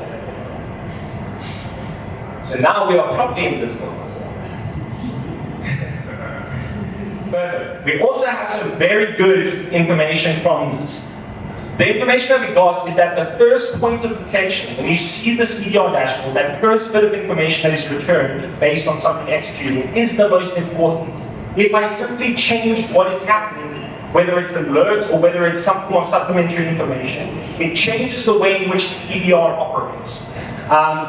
And another bit of useful information here for future attacks is that invoke expression itself was not something that is considered malicious. So we found out that invoke web request was, but invoke expression isn't. So now the next steps for us were to try and identify how the EDR solution itself retrieved information. And we also wanted to know, to supplement that, was what do the Windows event logs show? So we obviously have all those old artifacts that we use a lot. So we're going to use Windows event logs to see if it could see any of this information. So if we go and look at the Windows event logs for PowerShell specifically, because I obviously was operating in PowerShell, we'd see that there were 3 blocks of warnings, each of them containing 5 warnings, and these 3 blocks correspond to my times of execution in the various different stages of this research. So not just the ones that didn't bypass, all of them were documented here. And if we go into these specific alerts, we'll see that the information returned is on PowerShell. We know that it is some form of execution. And most importantly, it gives us the information on exactly what was executed. So obviously in the EDR dashboard, originally we could see this information. But now that we can't see it in the EDR dashboard, we still have that visibility in the event logs themselves, which makes them a very useful thing for us to prepare for suggestion. But it also tells us that the EDR dashboards themselves do not ingest logs directly from the Windows event logs. Cool. Perfect. So now we have all that beautiful information, and we are going to try and do something that's actually malicious. Running a simple AMSI bypass isn't something that's considered malicious, so I wanted to apply it to the real world. Stephen spoke about the idea of Bloodhound not really being executed anymore just because of the amount of noise, and obviously more targeted queries to Active Directory are being made. So for those of you who don't know, Bloodhound itself is an Active Directory mapping tool. It will map an entire Active Directory estate just with a single command, and then you can view it as an attacker in a very nice graph format that you can show privilege escalations within a domain, and can show which users have sessions on which machines. So it is an incredibly useful tool for attackers because it gives all this information to them with a single execution. So we're going to try and run Bloodhound. To do this, I need to just Google Bloodhound. Obviously, I'm stealing a smart person's code, and Bloodhound is very well documented. So I go to the Bloodhound Git. The Bloodhound Git itself has 3 collectors. These collectors are how it retrieves the information that I want to use at a later point.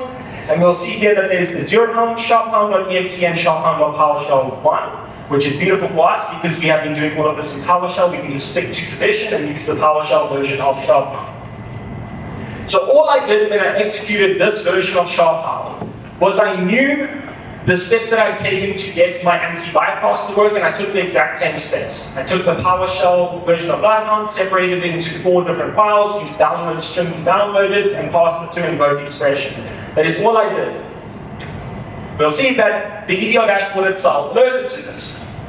It says that a malicious PowerShell CMD was invoked on the machine. That specific CMD or function that it called the first point of detection was that it called invoke Bloodhound, and then there's a huge amount of supplementary information after that. So the way in which Bloodhound does its querying is it uses LDAP to make these queries. It obviously has to try and retrieve this information. So it makes a large amount of LDAP queries, all of which were documented in the EDR dashboard itself after this execution. So you'll see that PowerShell immediately ran an LDAP query, and it continues.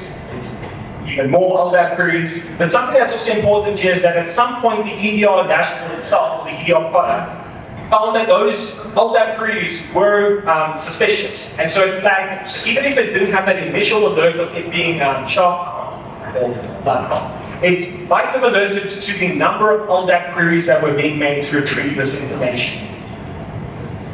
So now we're going to apply that beautiful knowledge that we have learned, which is that the first point of detection is the most important point of detection. And going back, we know that that first point was the fact that it called a function called invoke Bloodhound. So all I did was I simply changed that function name to invoke friendly program instead. I didn't change anything else in the Bloodhound PowerShell. I simply just had it over 4 different files, and I called it. And as you can see there is not a single alert. And something else that's very important is that none of those LDAP queries, hundreds of them, actually appear in the EDR dashboard at all. We only have mention of 2 LDAP queries before it goes dead. And just to prove the point and drive it home, when Bloodhound executes, it will eventually output the content to a specific file. So obviously, if we search for the file name, which is some datetime with Bloodhound at the end, we might be able to find this. But an attacker themselves, they can just change this output file name, and so you wouldn't actually be able to search for it. But this was proof that Bloodhound did in fact execute.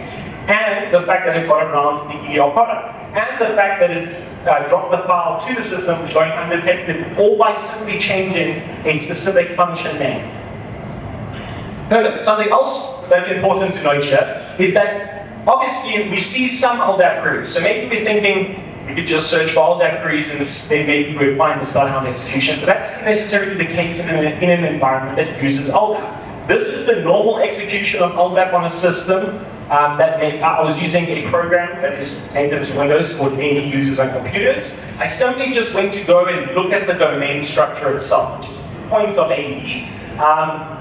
And in doing so, it performed a bunch of LDAP queries. So the first part here is that Explorer requested to launch an elevated instance of MNC, which is how AD Users and Computers works, and then it runs a bunch of LDAP queries. So it's proving that we can't just simply go and search for things because the normal operations within an organization may actually return this kind of information, and so it's going completely undetected.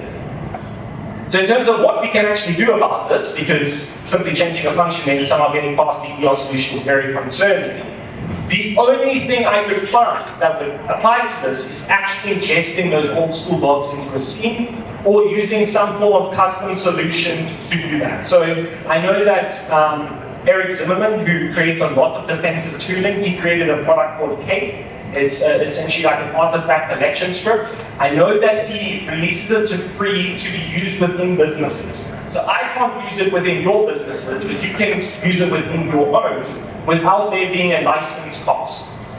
So you could use a thing like that to retrieve all those multiple artifacts and then perform some processing on them and hopefully try and search for this type of execution. Another important question that came out of this is that if the logs aren't used by the EDR product, because we obviously saw that they weren't, then why does Microsoft themselves have documentation on enabling logs? So if you install Microsoft Defender for Identity, which is like an add-on for domain controllers, and specifically to do with Active Directory, Microsoft say that you need to enable specific logs in order for this to operate correctly. However, we've proven here that the logs themselves under normal circumstances aren't ingested. So in some circumstances, they may in fact be, and I may have not actually seen them. And obviously this leads to the thing of there needs to be more investigation taking place to understand exactly why this happens and also see how far-reaching it is. But because most EDR products themselves would work the same, they will pull from ETW and they do that so that they can be fast. You will see that most of these EDR products will most likely have the exact same flaws in them, and that is what I mean by trying to understand our solutions and what we use. We can't just go on the promises of what people are trying to sell us. Thank you very much.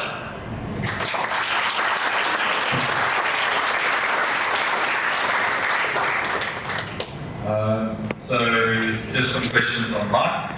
So this talk focused on Microsoft EDR solution. Is this behavior different for other vendors? So as I said, it might be, but to the same extent there would be flaws within it because it would make use of ETW and everything. You can't just pull all the information because otherwise there would be way too much noise just in general. And Microsoft themselves, they want us to see a lot of the noise. Most EDR products would so that attackers can't go under the radar, but they can't ingest absolutely everything all the time. So it would be possible in your solution, unless the user endpoints, which would be a bit crazy. And then the next question is, what would you say makes up a perfect IR plan?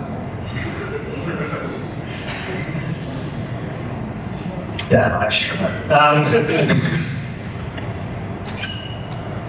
I really don't know. Like, ideally, what you would want is you would want people in your organization that can do this kind of research. In terms of an IR plan, I can't really speak to that. I don't know. I don't know what the plan would be. I'll help a little bit on that one as well. I think the one thing that I've seen out there so far, and I think it's something that this talk speaks to as well, is that for your incident response, there is a heavy reliance and collaboration that needs to happen between whatever product you are using and whatever people you have that are using those products. And I think sometimes we're a little bit guilty, which is why MWR did its own attack detection as well, of just deploying that product into the environment and then saying, great, we are sorted. and then only later realizing, oh, it's not that simple. It needs quite a bit of customization. It needs quite a bit of work. So I think whatever makes up the ideal incident response plan is really the collaboration between whatever technology you are using, making sure that that has been configured as much as possible for your organization, and that your people that is using that knows that tooling in and out. Something I would add to that as well is just the idea of starting simple. I think this applies to everything, not just in terms of cybersecurity, but this talk really shows that if you just think about what you're seeing and what is actually happening under the hood, if you start simple, you'll be able to make quick deductions based on the output that is being received for returning to you. And I think that's a good start. Every company just starts small, tries to figure out how things work just at the base, and doesn't overthink it off the beginning. I think we'd be in the base. And then the next question, for the bloodhound bypass, did you have the additional MDI setup running as a potential additional? Yeah, so we did. We had the full suite deployed at the time. And yeah, I think the way I understand MDI to work is that a lot of the detections it does is based on the original EDR doing the detection, or in terms of network attacks. So we thought when we were doing the internal version of our attack detection that MDI was where the fault lay, because things were just going invisible, and a lot of it was to do with LDAP queries or querying the domain. But I think it was because the EDR solution on the workstations themselves weren't taking some specific action or returning some information, that MDI itself also was just like, okay, I'm just going to let you handle this one. And if there's any information that I can pull from the network attack, then I will just give you that. But everything else, it didn't actually trigger it. And this might be one of those events that we spoke about where EDR triggers additional actions. It might be that MDI and the EDR solutions themselves are so closely knit that the EDR will see something that's not necessarily malicious, but then be like, MDI go for their investigating. And we didn't see that at all. Then the next question, I would expect EDR AD to do a hash-based executable detection. This didn't happen. Is rudimentary executable blacklisting therefore not cause properly? So I'm assuming this is in terms of the bloodhound execution. So because it never actually touches disk, you can't necessarily hash it because it's in 4 different paths. I think if I just taken bloodhound and try to throw it against it, the same AMC detections would have hashed. It would have done that signature detection against the database. But because I'm executing it in a way that is not usually executed, it's very difficult for those solutions to accurately put all the portions incorrectly and then hash it, and then, yeah, even small changes then would make a huge difference. And then the last question, quite open-ended, how does IR look in the cloud? You'll have to wait until the end of the next talk, actually, because it is about IR in the cloud. I am not a cloud man. Like, I am on-prem through and through, so yeah. Kevin can answer that question as well. Perfect. We'll keep it there for the next talk then. Thanks, Sean. Any other questions in the room? Oh, I see there's one additional one for now. Is it better to have EDR compared to SOAR over a SIEM? I don't know if I can answer that either. I think, yeah, there are pros and cons probably of both, and I think a bit more research into either of these products. Like, I think we need to do the research into other products before we put it. So it depends on the business, whether SOAR or whether EDR would make the most sense. And obviously, we need to take that due diligence to find that out. Also, think on that note as well. Something like a SIEM allows you for a lot more customization and a lot more configuration that you can do there, which in turn allows you to create a lot more customized alerting and a lot more of those type of processes. The only issue that you have with something like that is, again, you might have the technology, but if you don't have the actual people and the knowledge with those people to be able to leverage that additional information that you're getting in the SIEM, you might just be paying for something a lot more expensive that cannot actually be utilized by the team. And in those cases, it might be better to go for something that has less customization directly for you, but it means that someone like, for example, Microsoft is performing those customizations for you as part of the beyond sort of product. Yes. Just a quick question. So obviously you managed to bypass a lot of the architecture components.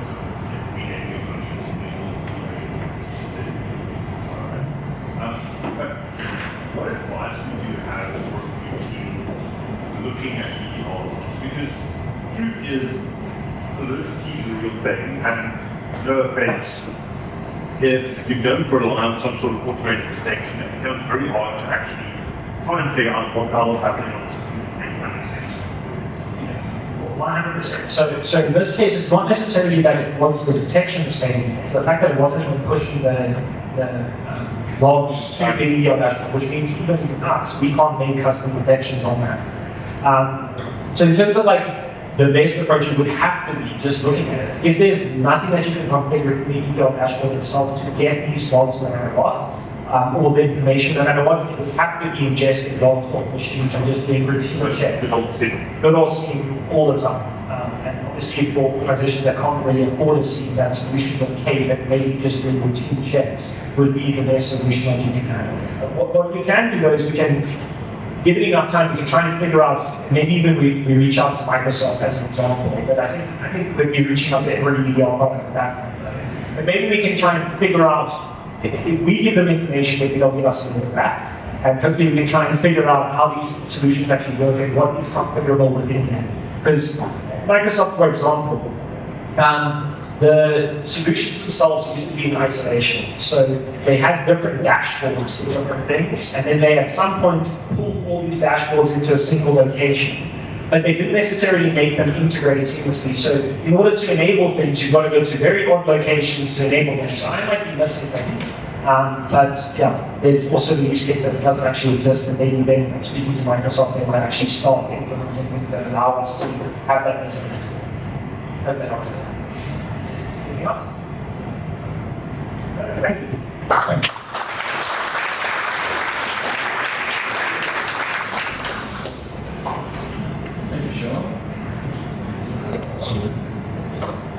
So then for our last talk of the day, it's going to be Kevin, who is our head of incident response.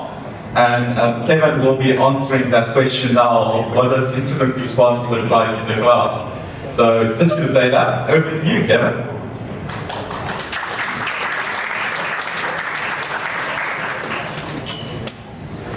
Is one of the and so a lot of the work I do involves working with our clients to kind of resolve issues that they have in the cloud and resolve compromises that they've had on-prem in the cloud. But in this talk, I want to kind of draw from that knowledge and speak to how to respond to specific incidents in the cloud. So I think it's clear for everyone here that cloud is just and year on year we keep seeing more and more money being spent, resources being thrown into the cloud, and I don't think anyone would dispute that fact. So in 2021 to 2022, the increase of public cloud spending was about 18%, and then estimated increase between 2022 and 2023 will be about 21%. So we don't see cloud going anywhere anytime soon, and we kind of have to embrace the cloud and get used to working with the cloud and responding to the cloud. Yes, the next question people ask is why is everyone moving to the cloud? And quite simply, the cloud is just convenient, right? The ability that you have, the ability that admins have to spin up the total environment for a state and tear it down in seconds is absolutely game changing. And a lot of IT admins use this and like this capability. So just to kind of bring this point on how much you think of the IT admin as a problem in the environment, right? They probably have to log into or kind of authenticate into a few different solutions just to get an idea of what happened in the extent, right? So you have to log in, you're going to get into that solution, you have to understand what's going on there, and figure out if that's where your problem lies. But with the cloud, now all you need to do is authenticate to the one portal, enter MFA with all the resources that you saw in the previous slide, all there in one clear portal, right? And working with all of this is much, much easier than trying to get into all the different systems. This doesn't mean that clients or people around have stopped using the older systems, right? They're still using legacy systems, and they might have requirements that they need. So most of our clients still have stuff on-prem, but usually it's both, right? You have stuff on-prem and you have stuff on cloud. So it isn't just IT admins who get good stuff, right? As incident responders or as defenders, you can also use some of these services that they have in the cloud to make our work easier. So, for instance, I want to talk about SOAR. I think something about SOAR earlier, right? So, traditionally, even with conventional systems, not in the cloud, we have this concept of SOAR. And this is security orchestration, automation and response. This basically means when you get an alert or something happens in the environment, you get an automated response. So instead of just blocking the request or blocking the execution of malware, you then get additional actions to go with that. You can do a lot of things. So I'll give you an example of, say in your organization, a staff member clicks on malware, right? And in this case, the defender picks it up. Defender then flags it and stops the execution. What SOAR can do is then alerts, say, the security operations analyst that something wrong has happened, and then the platform can go further. They then go back and tell the EDR solution what this can be anything. It doesn't have to be defender. A lot of these solutions do have some kind of SOAR implementation.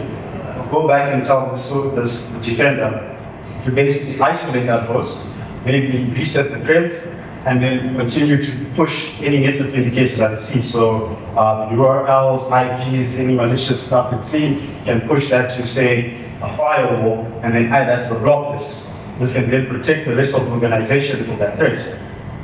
Finally, the SOAR platform can go and send emails to different stakeholders, right? So this can be your HR, this can be managers, this can be security personnel. You just report on it, just happened. So you can add quite a few things to this.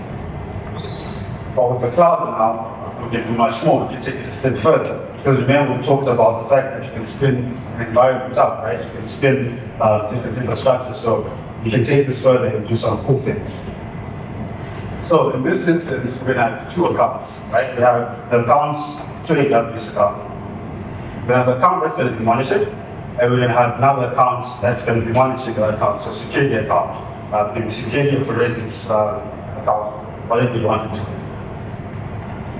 So in this case, again, I'm going to use guard duty. This can be any security tooling that generates alerts or security events. So guard duty then sees that someone has clicked on a malicious link or malicious executable. That then gets pushed to Security Hub. Security Hub is basically a place where all your security alerts go to and get collected over there. That alert is then pushed to Security Hub within the security account. So now it's gone to the security account. And then it's pushed to EventBridge. EventBridge holds the logic of what happens when the alert, a certain alert comes through. So let's say malware execution, we can map that to certain actions, right? So if the event kind of carries or holds all this logic. You can ask, so once that alert has been pushed, you can then have a Lambda function. Lambda function will then do whatever you need it to do with different operations. So we use step functions to chain different operations together. And step functions are a really good way of taking the input from one operation and then with output from one operation and using that as an input for another. So if you chain these together, you get something, you get really powerful operations happening. So in this case, what we're going to do is we're going to create a role that's going to query the compromised instance, right? It's going to go to the compromised instance, it's going to list out all the volumes that are attached to that instance. Want to cover everything that's within that instance. That instance is then snapshotted and then shared with the security account. Once the security account receives that these volumes, even if it's 5 volumes, 3 volumes, just 1 volume, those volumes then get mounted to the forensic instance. This is where an analyst, a forensic analyst, can then go through the work and basically use whatever tools they use to go through the evidence that they have to the analysis. So basically from one alert, get everything chained together and get to a point where the analyst is sitting at the desk and doing analysis. This saves a lot of time. We talked about alert tracing before. It's kind of helped drive the process. So while all this is cool and really powerful, this doesn't happen out of the box. There's a lot of configuration that has to go into this, and it doesn't work by default. And And two places in particular where I see this happening is where configuration needs to be done is basically with what are you logging? So are you logging everything you need to, or everything you need to be recorded somewhere? And the second thing is how accessible are those logs, right? Or all that information that you're collecting. It has to be accessible, and you have to collect it. So what evidence should we be collecting, right? There are three main pieces of evidence we want. Yeah, you want evidence from the application level. Usually this evidence is really good as it gives us really good details of what's going on during the application. These may be errors or just operational logs. We also want to have operating system logs. These give us an indication of what resources are being used on the system. So what's the attacker doing? What processes are they launching? From where are they launching these processes? And then finally, network logs. The network logs are good because they give us an indication of what's going on in the whole network. Is the attacker reaching out to anyone else? Have they moved within the network? What's going on?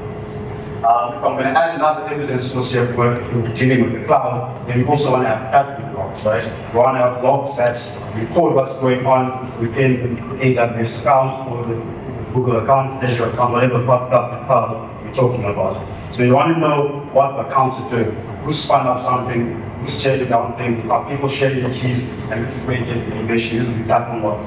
They call their names differently with the different cloud services. The other thing I spoke about, being able to access the logs. So, depending on what kind of systems you have within your environment, for instance, let's say you have a SIEM, we talked about SIEMs in this talk. So say you have your Splunk, you can get into Splunk, you can query the application, you can query anything that's happening within the network. Depending on what you're throwing into that solution, you can look for different things.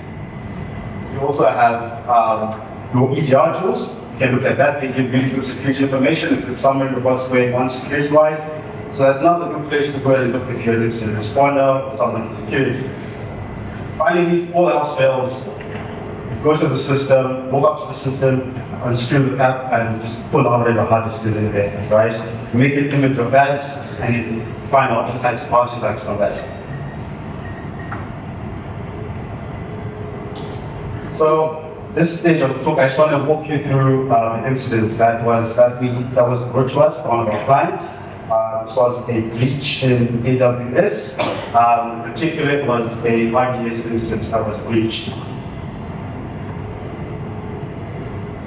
So the client came to us and kind of explained to us how they got alerted to this incident. And what happened was their clients could access the solution. They were trying to log in, but they weren't able to log in. The client went further, did an investigation, and they figured out that it had to be a database. Database admin logged in, and he was met with a message that you have up there on screen.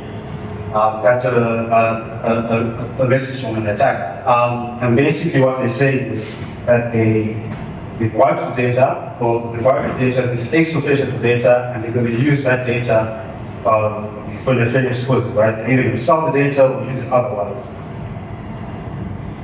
Another thing we knew was we had a 15-hour window that we knew this attack happened. So we used last known code logs to determine when the attack happened, right? So we knew that if the code logs, the attack has happened. And we also knew the times that the first clients started complaining about not being able to log in. So it's about a 15-hour window that we had to kind of look through and see, kind of investigate what was happening.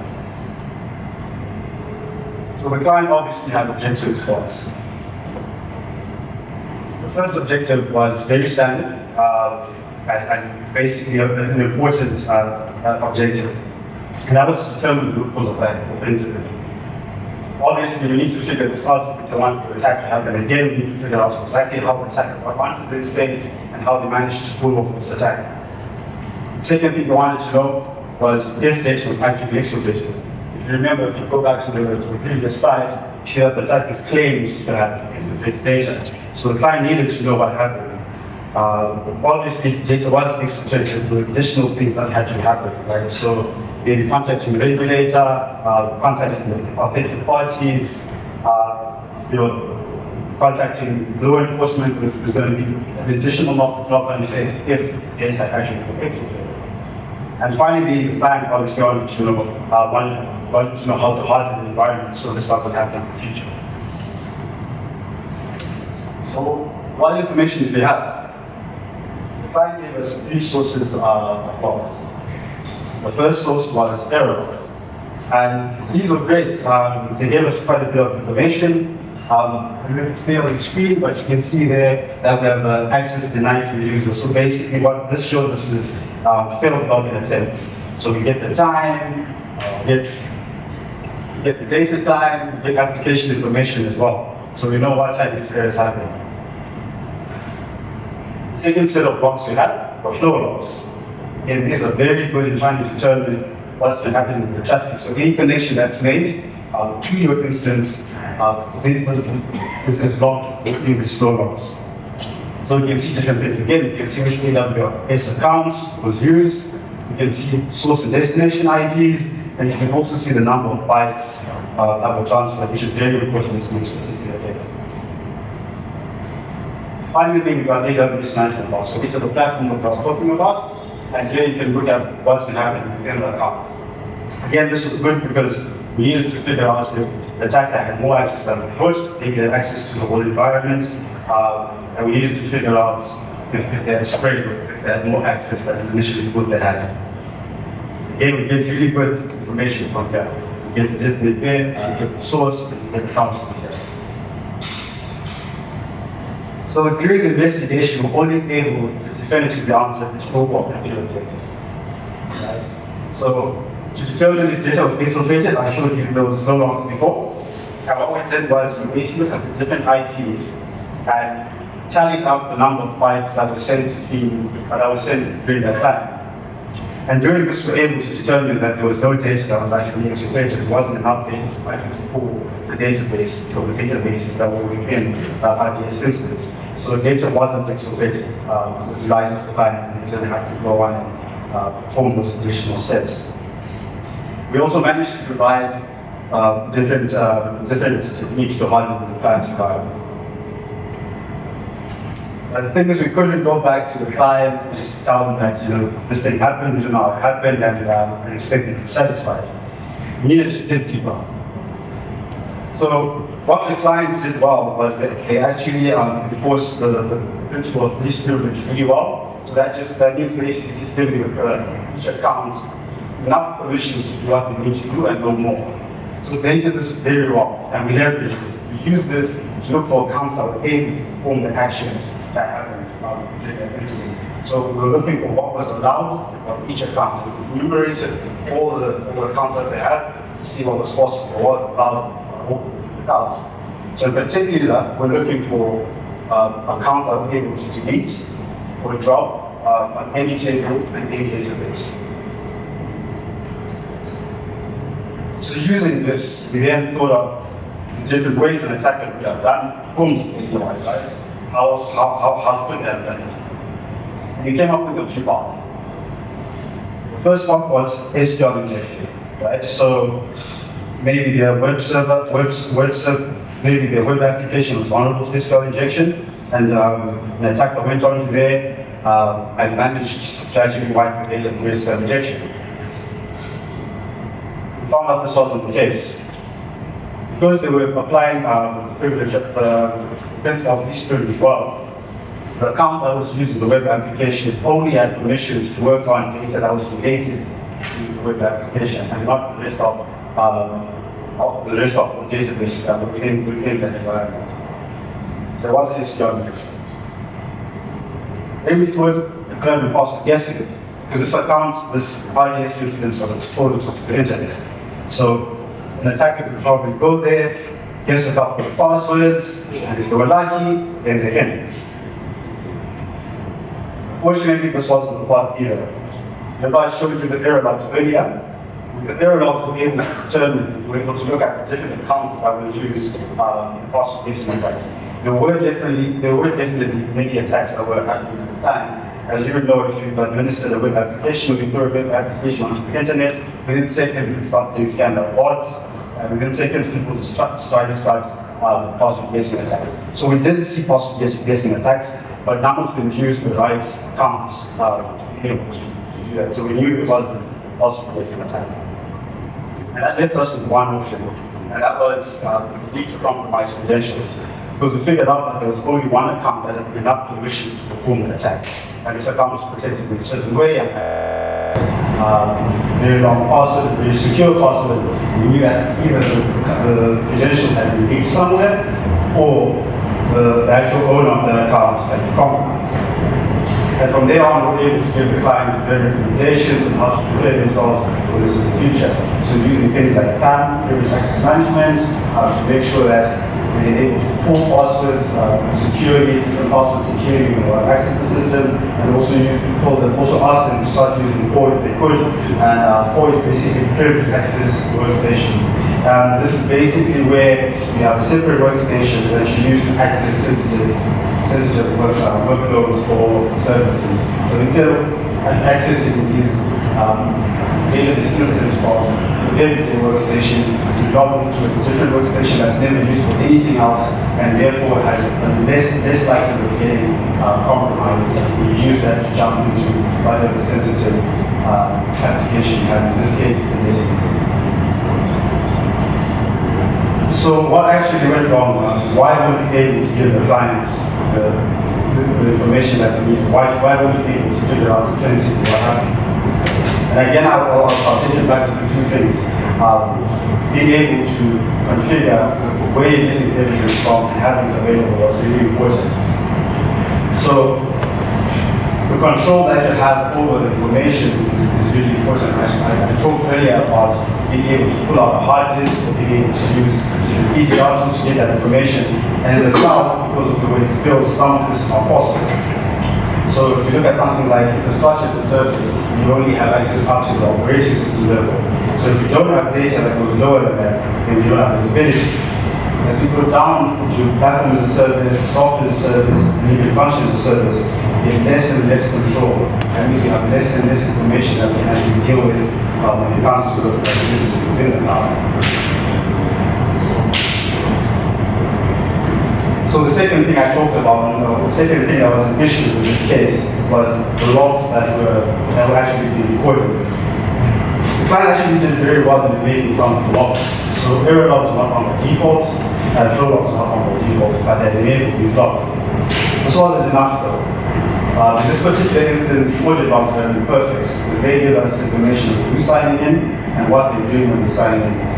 But unfortunately, this wasn't on by default, and the client didn't really get and therefore they were on. On the screen, I have log retention, default log retention for the different clouds. So it's not just what logs you have enabled, it's how long you have them, right?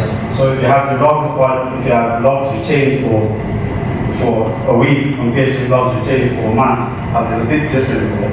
Now on the screen, you can see if you're going to be HIPAA compliant, you want to have 72 weeks of logs. If you're PCI compliant, you want to have 12 months of logs.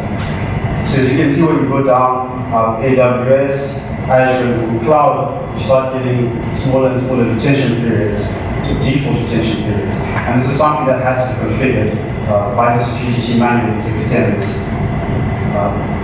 Also, when you look at the number of months that are there, depending on your organization and your log retention policy, this might not be sufficient for your organization. And you might want to look into this to make sure that this actually lines up with your own organization and your policies to make sure that you're retaining the logs for the right amount of time.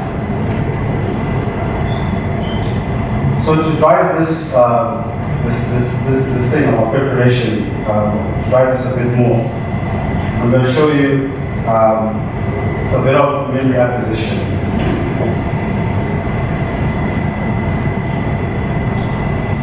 So in this video, I'm going to show memory acquisition on a Italian Linux box.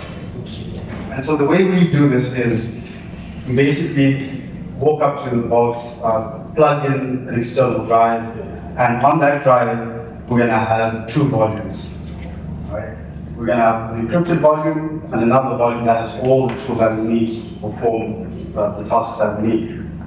You can see I tried to open the volume over there, and it's asking me for a password. That's an encrypted volume. So the reason we do this, why we have two volumes, is basically we want to have our one volume we're going to launch our tools from, and then we want to send all the output from those tools onto the encrypted drive, right? We don't want to taint any of the evidence from the actual host that we're analyzing. And the reason it's encrypted obviously is because the information is highly sensitive and we don't want anyone getting their hands on it. So this process is really quick when you're doing it on-prem, because it's something we're used to, it's something we've always had, and we haven't prepared for it. And all you need to do is enter the script that's ready for me, enter the password, and we start collecting information. In the cloud, it's a bit different, right?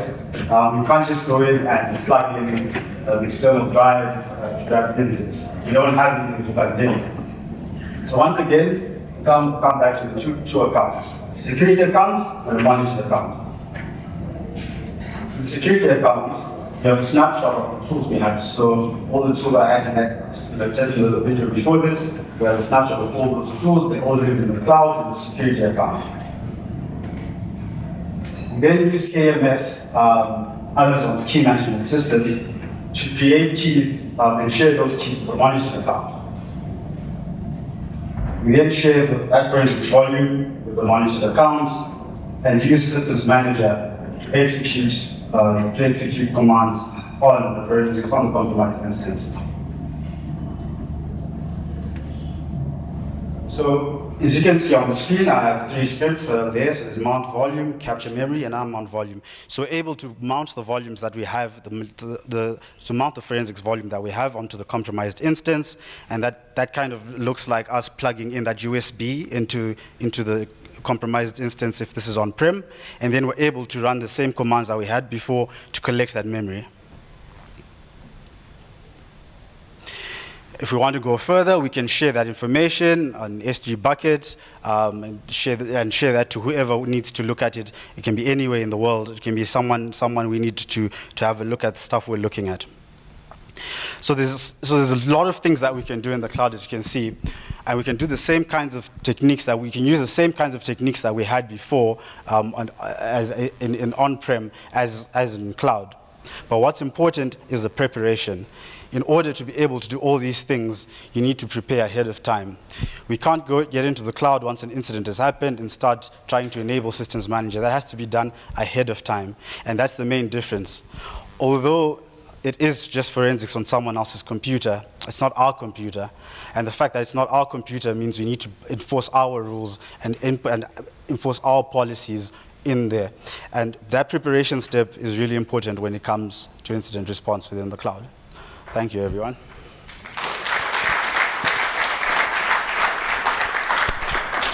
Thanks, Kevin. So just a couple of questions online. So the first one is, was there an increase or decrease in the cost of performing the investigation in the cloud? So I'd say there's definitely an increase in doing investigations in the cloud, just because on-prem investigations do cost money. There's a lot of infrastructure that has to be built and a lot of investment that has to go into the tooling that we use, and it's not cheap. So there's definitely an investment that has to be made, but with most organizations, this is already in place. The investment has been made already. But when you come to the cloud, everything we do has a cost associated to it. So moving the data from one account to another is going to cost money. Using the native tooling within the different cloud platforms is going to cost some money. For example, if you're going to use something like AWS Athena, each query that you run is going to cost money. So it's not just the query that costs money, it's the data that's returned. So if you run an open-ended query that returns a lot of data back, you're going to be charged for that. And then the storage of that data is also going to cost a lot of money. So what I would recommend in that case is using very tight queries that query only what you need, and then using as few queries as possible going forward. But definitely there's going to be an increase in cost when you're working with the cloud. Okay. Next question. How does chain of custody of evidence look like for cloud investigations? This is a good one. So for those who don't know, chain of custody is basically an accounting system that we have when we're doing incident response. We want to know exactly where the evidence has been. Before I talked about encrypting the drives, we want to know exactly who's touched the evidence, where it's been sitting at all times, so that we can, if we need to present that evidence somewhere, there's no ambiguity. We'll show exactly where that evidence was and it wasn't tainted. So with chain of custody in the cloud, I showed you what we do with event-driven response. You could tie that into your event-driven response and basically list out every operation that you do and have it automatically logged. So it could make chain of custody much, much easier if you're in the cloud. Perfect. The next one, how common are incidents in the cloud now? Are we primarily still seeing on-site incidents? Another good question. We're still seeing a lot of incidents on-prem. Stuff in the cloud is, I think I read somewhere that it's about 25% of incidents that happen in the cloud, and that mirrors what we are seeing. We see a lot of incidents happening on-prem, and then once in a while something in the cloud happens. We do talk about why that's happening. We've spoken about it as consultants before, and we're not sure. Maybe it's because detections within the cloud aren't matured to the point that detections that on-prem have gotten to. So maybe it's because we're not detecting what's going on, or clients aren't detecting what's going on, and that's why we're seeing more stuff happening on-prem as opposed to the cloud. Perfect. And then the last one online. In the case study, were there any account authentication logs that could have been leveraged to narrow down the potential time that the attacker used the credentials? So we didn't have enough application logs, and that was the issue. We only had error logs, and these are sent far. There's very few logs that actually come through, very few records that come through. So we couldn't see what was going on the machine. We had no visibility, and that's why we asked the client to enable audit logs in future, because then we'll be able to tell what's going on within the network. So no, we weren't able to tell that. Perfect. Any other questions in the room? One there at the back and then one in the front. So, yeah. Are you or clients seeing them from CSP? Sorry? Cloud security posture management. Are you or clients seeing them from? So I do think there's a benefit in using those, but I haven't seen a lot of it yet. I haven't encountered that a lot, so it's something I'd have to go back and actually look at. But we haven't seen that a lot with our clients. I haven't seen that quite a bit. Also, it's just worthwhile noting on those as well. There's a lot of tooling around that for native cloud things. So then, in terms of the shared responsibility, what AWS is taking responsibility for example, there's going to be a lot more detections and a lot more guidance around that. But for example, that doesn't necessarily change what's still your responsibility, such as, for example, your application.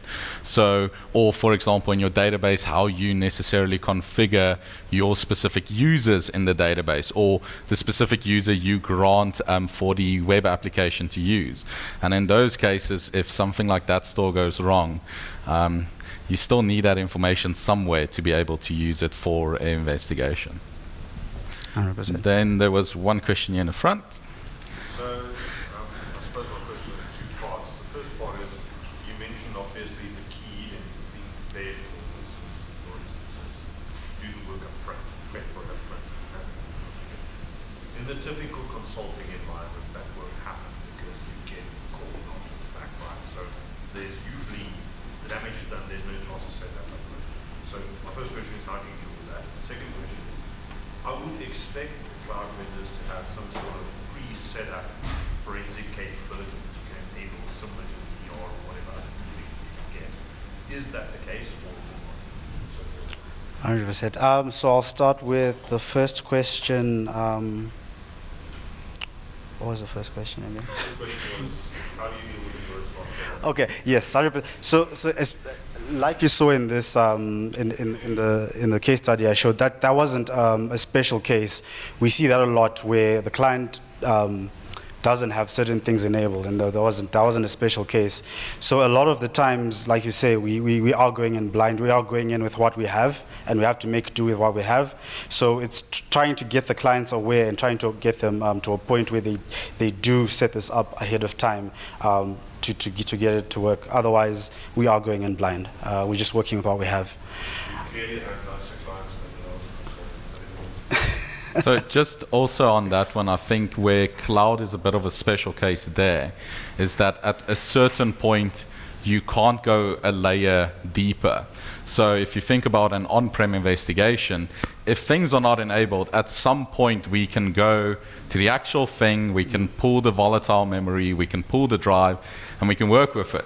But that doesn't belong to you anymore, right? If you're using functions as a service or software as a service, that's not within your realm to actually do it at this point anymore. So I think what we're seeing with the migration to cloud is that more important than ever before is the fact that these things need to be enabled ahead of time, or you're going to hit the wall where you literally don't have the information that you need for an incident. Yeah, I think the one thing that I would add to this as well is if you don't have the correct log sources configured for it, as an example, or you don't have the forensics volumes enabled or whatever, you are expecting your IR vendor to kind of on the fly figure out how to cope in that kind of environment. So the cost of how long it will take to do the actual IR process is probably going to go up. Or you're just going to get less complete answers and you're going to have to be okay with that. So that preparation comes out to just make everybody's life easier and more. In the second part. Oh, the second part of the question was, are they default tool? So most vendors do have certain agents that you can install. So you could also install, if you want to, the different EDR tools onto the cloud, and depending on what level of access you have, you can do that. But up to a certain point, the cloud vendors do have different agents that you can put. It just depends up to which level you have of access you have to that. So if it's function as a service, yeah, you're not going to go very far with any kind of tooling. Oh. Yes. So considering that now across RPS, do we see any benefits of having database on RPS instance, or perhaps looking at customizing certain as opposed to us responding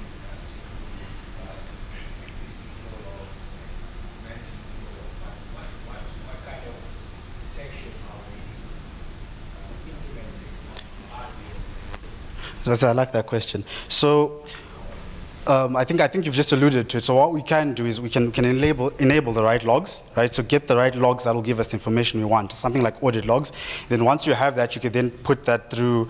You can have different. So like in AWS, you got cloud trails. You can put that in different trails and then start to alert on different things. So you can start to build alerts on the logs that you have. So you might not be able to have a specific endpoint agent within your RDS, but you can log the right kinds of things and then create different alerts based on those logs that you have. Like Sean was talking about, just take that same approach that Sean went through when he was trying to figure out what goes on on-prem.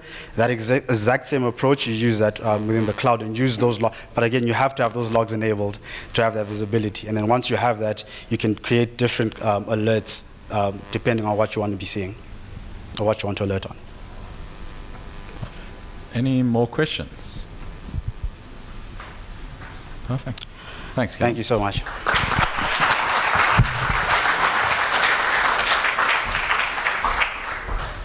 So that concludes the talks for today. So just from my side, just want to say thanks to everyone for attending. We hope that there has been some insights that you can take home with you as well. So for now, we just have some snacks and drinks that will be served. So you're welcome to stay, have a chat, and talk to us. And then we just ask again that you please fill in the feedback forms and hand them back in at reception as well. But thanks everyone for attending, and hope to see you for some drinks. Thanks.